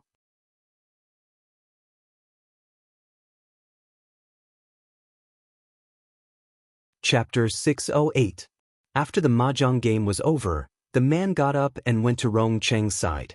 Jean Wan counted her chips attentively, and Xiao Lui sat on the side and laughed at her naivety. "So just a few million yuan can make you so happy?" "I'm not that happy, but I'm really happy." Jean Wan put away the chips with a smile.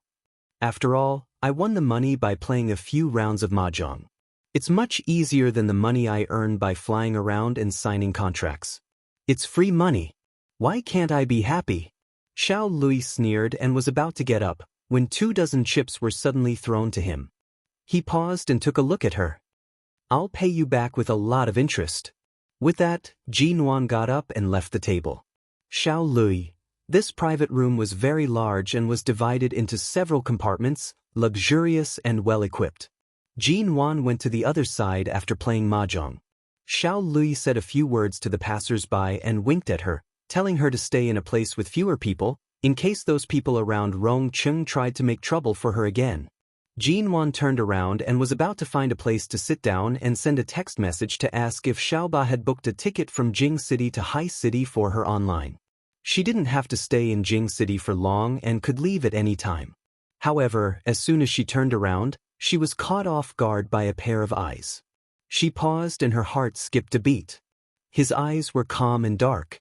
It seemed that he had been looking at her for a long time since he entered the room. He was calm and indifferent.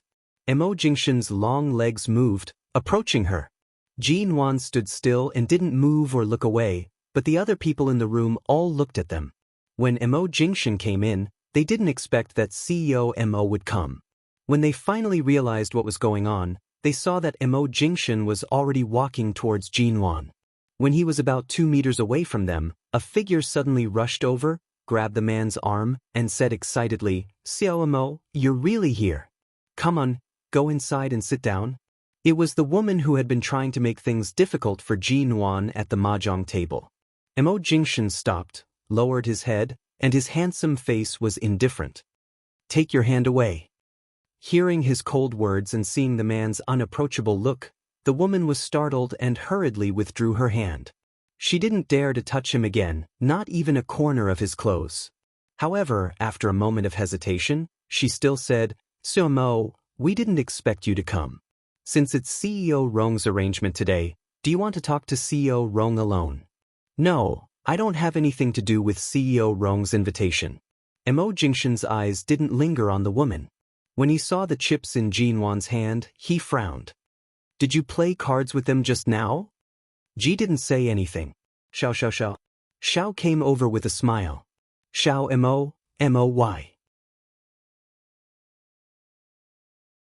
I played a few rounds of mahjong with Miss Ji.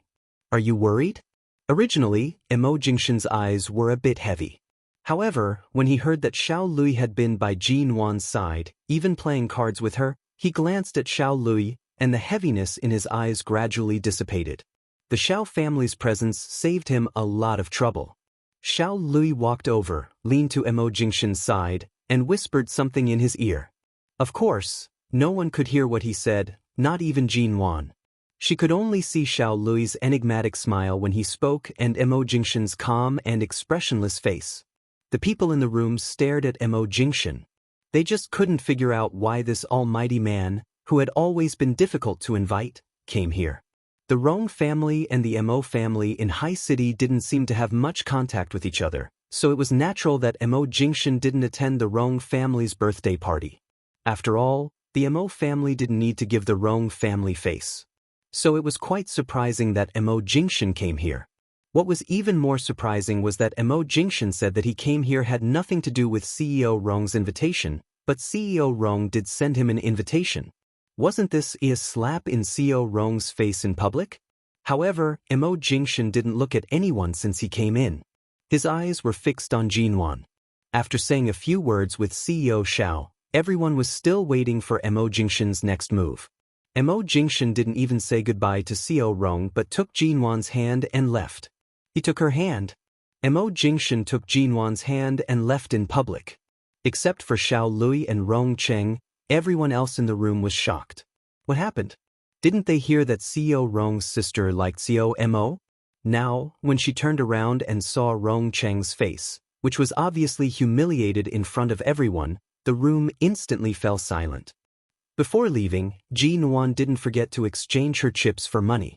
She didn't feel relieved until the money she won was actually in her card. Seeing this woman, who was worth tens of billions, acting like a money grubber, Mo Jingshan patiently waited for her and didn't urge her. Outside the restaurant, Jin Wan saw Xiao, who parked the car outside and stuck his head out of the window to say hello to Jin Wan. Jin Wan raised her hand and waved at Xiao, who, saying hello to him. "Have you eaten?" The man asked. "I ate some cake. It's too sweet. I don't feel hungry yet," Jin Wan answered truthfully. She walked to the car door and was about to raise her hand to open the door, when the man next to her opened the door for her and motioned for her to get in the car. Jin Wan looked at him.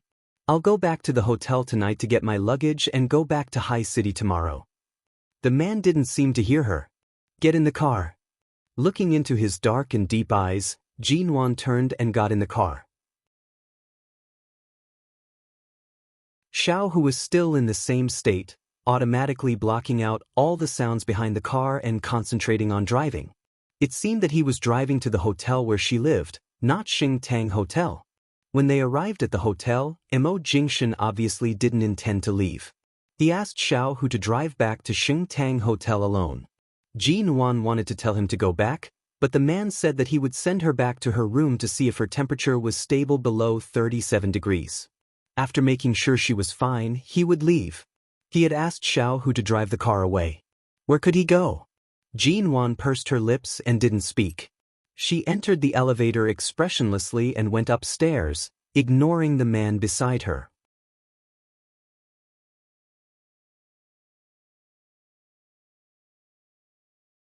Chapter 609. Before she finished speaking, the doorbell suddenly rang. Jean Wan paused and turned to look at the door that had just been closed. Who would ring the doorbell at this time? She didn't see any room service staff on this floor, and it was already past 8 o'clock.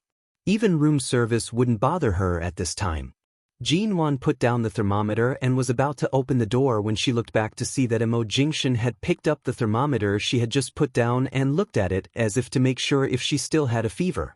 In less than a minute, Jean Wan's cell phone also rang. She picked it up and saw that it was a call from Xiaoba. She picked it up. "Hello. Boss, aren't you in the room?" Xiaoba's voice came from the phone and outside the door. "Jean Wan. Was it you who rang the doorbell just now?" "It was me." Xiaoba smiled. "I just came out of the bathroom on the first floor of the hotel and vaguely saw your back entering the elevator. I ran over and didn't catch up with the elevator. I just came up now." Jean Wan put down the phone and was about to open the door when she paused and suddenly raised her hand to grab Mo Jingshan's arm. This was the first time she had taken the initiative to touch him since returning to China. The man had just put down the thermometer. Because of her action, his elegant and deep brows moved slightly. He glanced at her, but Jean Wan pushed him into the bathroom without saying a word and raised her hand to make a shoo gesture at Mo Jingshan's puzzled and even somewhat puzzled gaze. Mo Jingshan. The bathroom door was mercilessly closed by Jean Wan. Although there was nothing shameful about Mo Jingshan, the relationship between her and Mo Jingshan was, after all, unclear. Xiaoba had been particularly excited when she saw him as if her boss would soon return to the Mo family. Right now, if she were to discover Mo Jingshan in her room at such a late hour in Jing City, it was likely that her mind would come up with a long romantic love story. Most importantly, she could not stop her excitement. Furthermore, Xiaoba was especially fawning over Mo Jingshan and could not wait to shove her into Great Boss Mo's arms. TSK, so she'd better not let Xiaoba see it. After confirming that the person in the bathroom was cooperative and did not intend to come out, Jean Wan turned to open the door. As soon as the door was opened, Xiaoba looked into the room behind Jean Wan. She couldn't see inside, so she stood on tiptoe and peeped in. Jean Wan's eyelids jumped.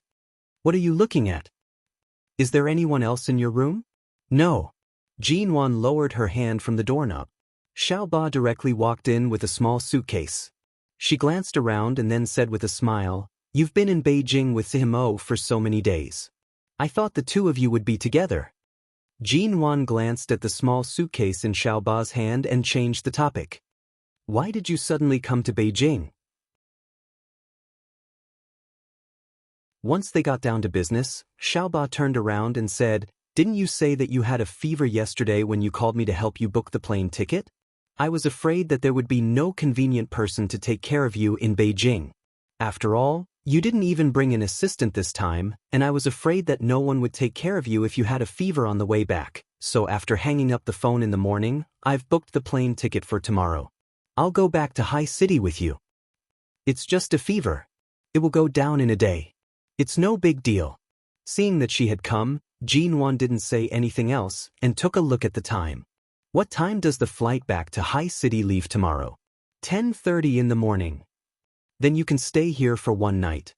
We'll go back together tomorrow," Jean Wan said and was about to call the hotel front desk to book another room. Seeing Jean Wan's plan, Xiaoba hurriedly said, "Boss, you don't have to book a room for me. Your room is not small. Isn't there a sofa? I can sleep on the sofa." Jean Wan was about to take the room's landline phone when she paused and looked back to see that Xiaoba had put her suitcase on the edge of the sofa, as if she was going to make do with it for the night. Xiaoba had lived in the same apartment with Jean Wan in England and even slept on Jean Wan's bed. They were very familiar with each other, so there was no need to treat her as an outsider. Jean Wan glanced inconspicuously in the direction of the bathroom and picked up the room's landline phone. "This sofa is too small. It's not comfortable to sleep on. You flew here in a hurry today and have to fly back tomorrow. You should have a good sleep after traveling for 2 days in a row. I'll book a room for you on this floor. There's really no need. This sofa is big enough. It's a double sofa. I'm small, and it's big enough to accommodate me," Xiaoba said as she pressed the sofa twice with her hand. It's very comfortable. It's not much worse than a bed. Boss, you really don't have to book a room for me. I came here to take care of you and accompany you. Jinwan didn't seem to hear her. She had already made the call and booked a room closer to hers from the hotel front desk. She told Xiaoba that she would go downstairs with her ID card to check in a while, and then hung up the phone. Hearing that the room had been booked, Xiaoba had to sit on the sofa and look at Jinwan's back, sighing. What a waste. It costs at least 3,000 or 4,000 yuan to stay in this hotel for a night. Why did you book a room for me? When I was with you in London, we could squeeze into a small apartment for the most difficult year and survive. Now you don't have to be so extravagant. I can even sleep on the floor, not to mention the sofa. Jinwan glanced at her with a smile. How can I bear to let you sleep on the floor? In the bathroom, Mo Jingshan, who had slept on the floor more than once not long ago, there's a hard way to live in difficult times, and there's a good way to live in good times. It's not like you can't afford to live in this kind of hotel with your monthly salary. Why are you talking to me about being thrifty? Jinwan chuckled. Xiaoba rested her chin on the sofa with one hand and looked at her with a smile. I see that you're too good to me, so I wanted to say that you don't have to be so good to me. I heard that you had a fever and specially came to take care of you, but you refused to let me stay with you. Tell me, is it because you're used to living alone in the past 2 years? You've started to dislike me the moment I came. Don't talk nonsense. It's getting late. The room is diagonally opposite. Someone will send the room card up in a moment. Go check in, take a shower, and go to bed early. You have to get up early tomorrow to go to the airport. Xiaoba clicked his tongue. Boss, you're asking me to leave too hastily. I can't sleep now anyway. I'll just sleep if I go back to my room. I might as well chat with you here for a while. Jinwan, this damn girl.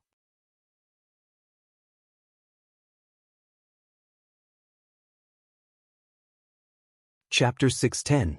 Seeing Jinwan like this, it seemed that she was really tired. Xiaoba had to get up, pick up her small suitcase, make a goodbye gesture, and turn to leave. However, as soon as she passed the bathroom door, she suddenly heard a cell phone ringing inside. Little 8 stopped in his tracks and glanced at the bathroom door in surprise. Why is there? Jinwan quickly walked over and stood between Xiaoba and the door before she reached out to push it open. I put my cell phone inside and forgot to take it out. Ah! Xiaoba was stunned. Boss, your cell phone ringtone is different from this. I was bored a few days ago, so I changed my cell phone ringtone. Is that okay? Is that so? Xiaoba felt that something was wrong, but from her angle, she couldn't see what was going on in the bathroom. Besides, this was Jinwan's room, so she didn't have to care too much, but she felt that boss's expression was indescribably strange. Xiaoba blinked, looked at the bathroom door behind Jinwan, and said, Then I'm really going back to my room. Hurry up. Jinwan reached out to push her to the door. The door opened, and Xiaoba walked out with her suitcase. She turned back to say goodnight to Jinwan. Jinwan nodded, waved her hand, and closed the door. She finally left, and Jinwan breathed a sigh of relief at the door. Just now, for some reason, she had a strange feeling that she would be caught cheating at any time. Jinwan turned to open the door, but the doorbell suddenly rang again. She paused and turned to open the door. Xiaoba was still standing outside, but she was holding a stack of documents in her hand. I forgot just now. You haven't been in High City these days, so I've brought the backlog of documents that you have to sign in person. Do you want to sign them tonight or on the plane tomorrow? Jinwan glanced at the titles of the documents. They were all very urgent projects. If she didn't sign them, the implementation of the projects would be delayed. She raised her hand to take them. I'll read them now. There are a few documents that I have to explain to you in detail. After that, I'll go back to my room. All right. Business was important. She would let her stay in the bathroom. 20 minutes later, Xiaoba gave Jinwan a brief account of the documents and things that needed to be explained. Seeing that Jinwan had understood almost everything, Xiaoba left. The room was completely quiet. Jinwan took 2 deep breaths, sat on the sofa, looked at the documents in her hand, and glanced at the door from time to time. After confirming that the person had really left, She put down the documents, stood up, and rushed into the bathroom. She opened the bathroom door and looked in. She thought that Mo Jingshan, who had never suffered such grievances before, would find a place to sit by the bathtub or stand inside to look at her expressionlessly. However, when she opened the door, she also turned on the light outside the bathroom. She raised her eyes and met the man's gaze in the full-length mirror. The man's back was tall and straight, and he did not look like he had suffered any grievances after being locked inside. His phone was muted and placed aside. His eyes weren't as cold and indifferent as they usually were in front of others, nor were they as warm and gentle as they usually were in front of her. There was only a hint of indifference, laziness, and sexiness. The collar of his shirt was open. He was wearing a neat shirt and trousers, but now he looked very casual, because he was shaving. Before Jinwan could speak, she saw the man, with the help of the light in the bathroom, slowly clean the unfinished beard foam on both sides of his cheeks. This man was really calm at all times. From the outside, it seemed that there was no light in the bathroom, but it was not that there was no light in the bathroom. After all, the translucent frosted glass could still shine some light in the room. So he found something to do here and simply picked up the free razor and beard foam in the hotel bathroom to kill time. This kind of silent razor couldn't be heard outside. Jinwan looked at the man standing in front of the mirror and suddenly withdrew her gaze. "When are you leaving?" "I'll go back to High City with Xiaoba tomorrow. That girl is used to sticking to me and may run into my room to chat at any time at night. It's really inconvenient for you to stay here."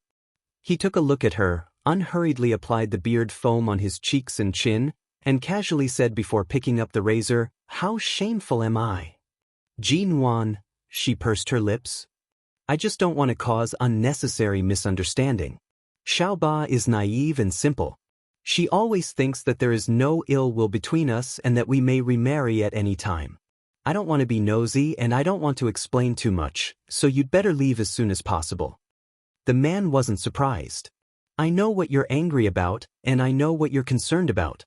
It's just that everything I'm doing is out of good intentions, so you can't bring yourself to do it. You're stuck in the middle, not knowing when to advance or retreat." Jinwan didn't speak but glanced at him. "Mo Jingshan, are we divorced or not?" The man glanced at her in the mirror and smiled. "Where did you find out about it? Why do you suddenly ask this question?" Jinwan stood at the door of the bathroom and said with a straight face, "I just thought that with your ability, a signed divorce agreement could definitely solve everything, but then I felt something was wrong." He glanced at her and shaved his face twice with the razor. He said lightly, "A woman's sixth sense is indeed accurate at times." "Jinwan, what did he mean? Did he mean?" Jinwan suddenly walked over and quickly to the man's side. "So, are we divorced or not?" "It was you who gave me the divorce agreement. After I signed it and sent it to you, you should sign it and go to settle the divorce. We don't have any unwelcome relationship or irrelevant ties at all, do we?" However, the man didn't speak. He unhurriedly took the razor and looked at the mirror methodically. Then he suddenly frowned and handed the razor to her. Jinwan looked at him speechlessly. "What are you doing? The gift from the hotel is not easy to use. The direction of the blade is very poor. If I shave it myself, there will probably be a few more cuts. Help me." As the man spoke, he turned around. At the same time, taking care of her height, he bent down slightly and tilted his face in her direction.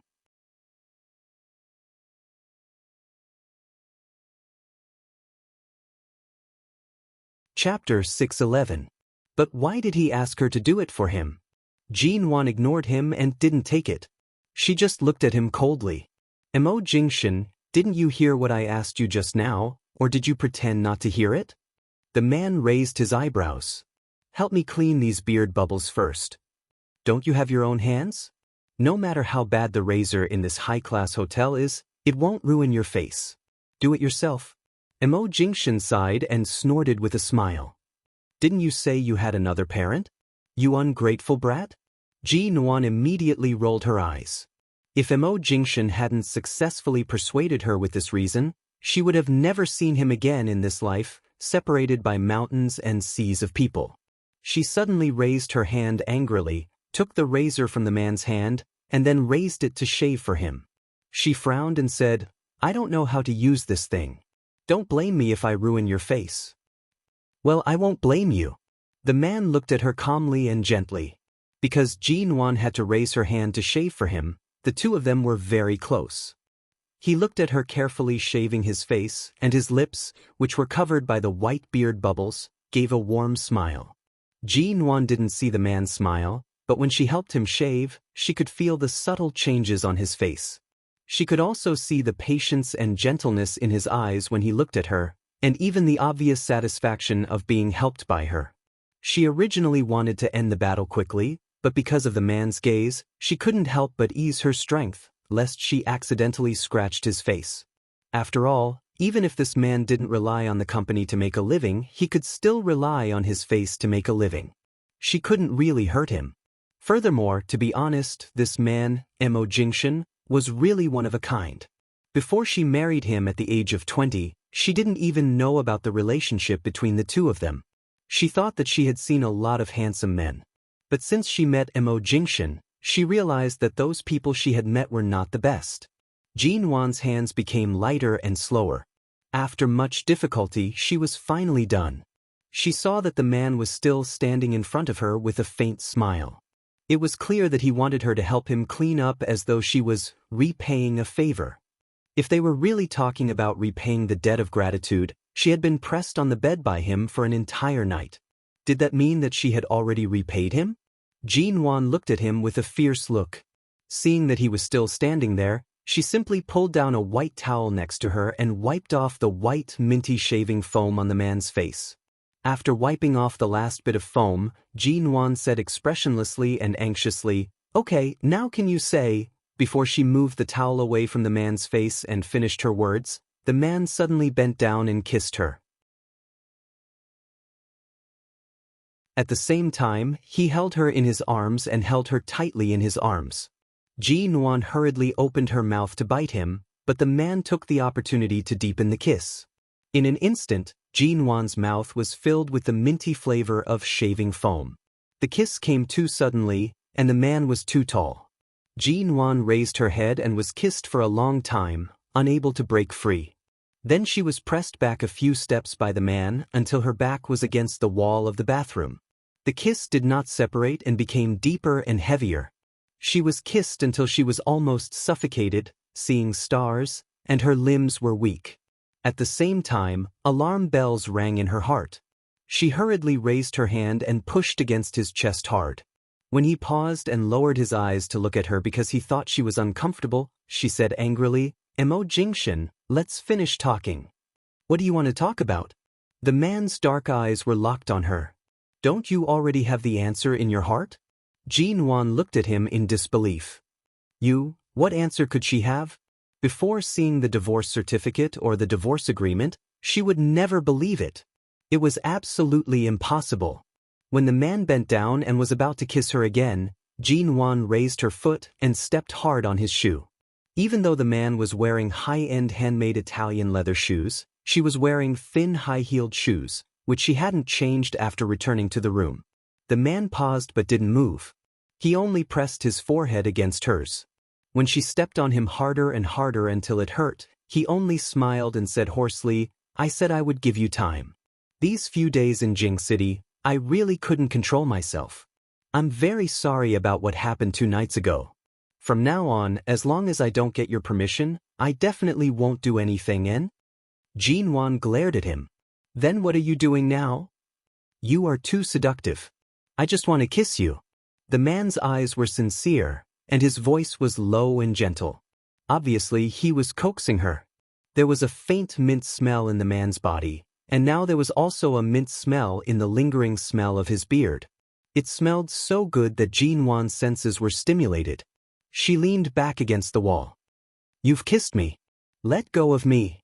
Seeing that she was about to explode again, Mo Jingshan raised his hand and stroked her head. He didn't kiss her again but whispered against her lips, "Must you leave tomorrow?" "I have nothing to do in Jing City. I've been away from High City for more than a week. I've finished my work." Of course I should go back. If I don't leave, do you want me to stay here and be a fat piece of meat in your mouth? The man laughed at her metaphor. I'll just take a look. I won't eat it. I don't believe you. Jin-wan pushed him hard, and the man finally let go of her. He took a step back, but the collar of his shirt was open because he had just shaved his face. He lowered his eyes to look at her. No matter how she looked at it, it seemed like he was deliberately seducing her. You heard it just now. My plane is tomorrow morning, and I have a lot of company documents brought by Xiao Ba to read tonight. When the man let go of her, Jin-wan turned to open the bathroom door and pointed to the stack of documents on the sofa outside. Mo Jingshan glanced at her as if saying, I'm going to work and have no time to deal with you, and smiled. All right, I'll go back and ask Xiao Hu to drive you to the airport tomorrow morning. No, we can call a car. Xiao Ba and I can drive. It's better to rent a car than to bother your assistant. Jin-wan had been treating him as an outsider. Before returning to High City, she seemed to be thousands of feet away from him. Mo Jingshan didn't force her. He glanced at the thermometer she put on the table and turned to leave. As soon as he left the room, the door diagonally opposite suddenly opened. You're tuning in to the Passion Pages YouTube channel. We're so grateful for your support, and don't forget to subscribe to join us on this incredible journey through captivating stories. Your generosity through donations truly makes a world of difference, as it's the primary source of revenue that allows me to expand and enhance this channel for you. Thank you from the bottom of my heart for being a part of this adventure.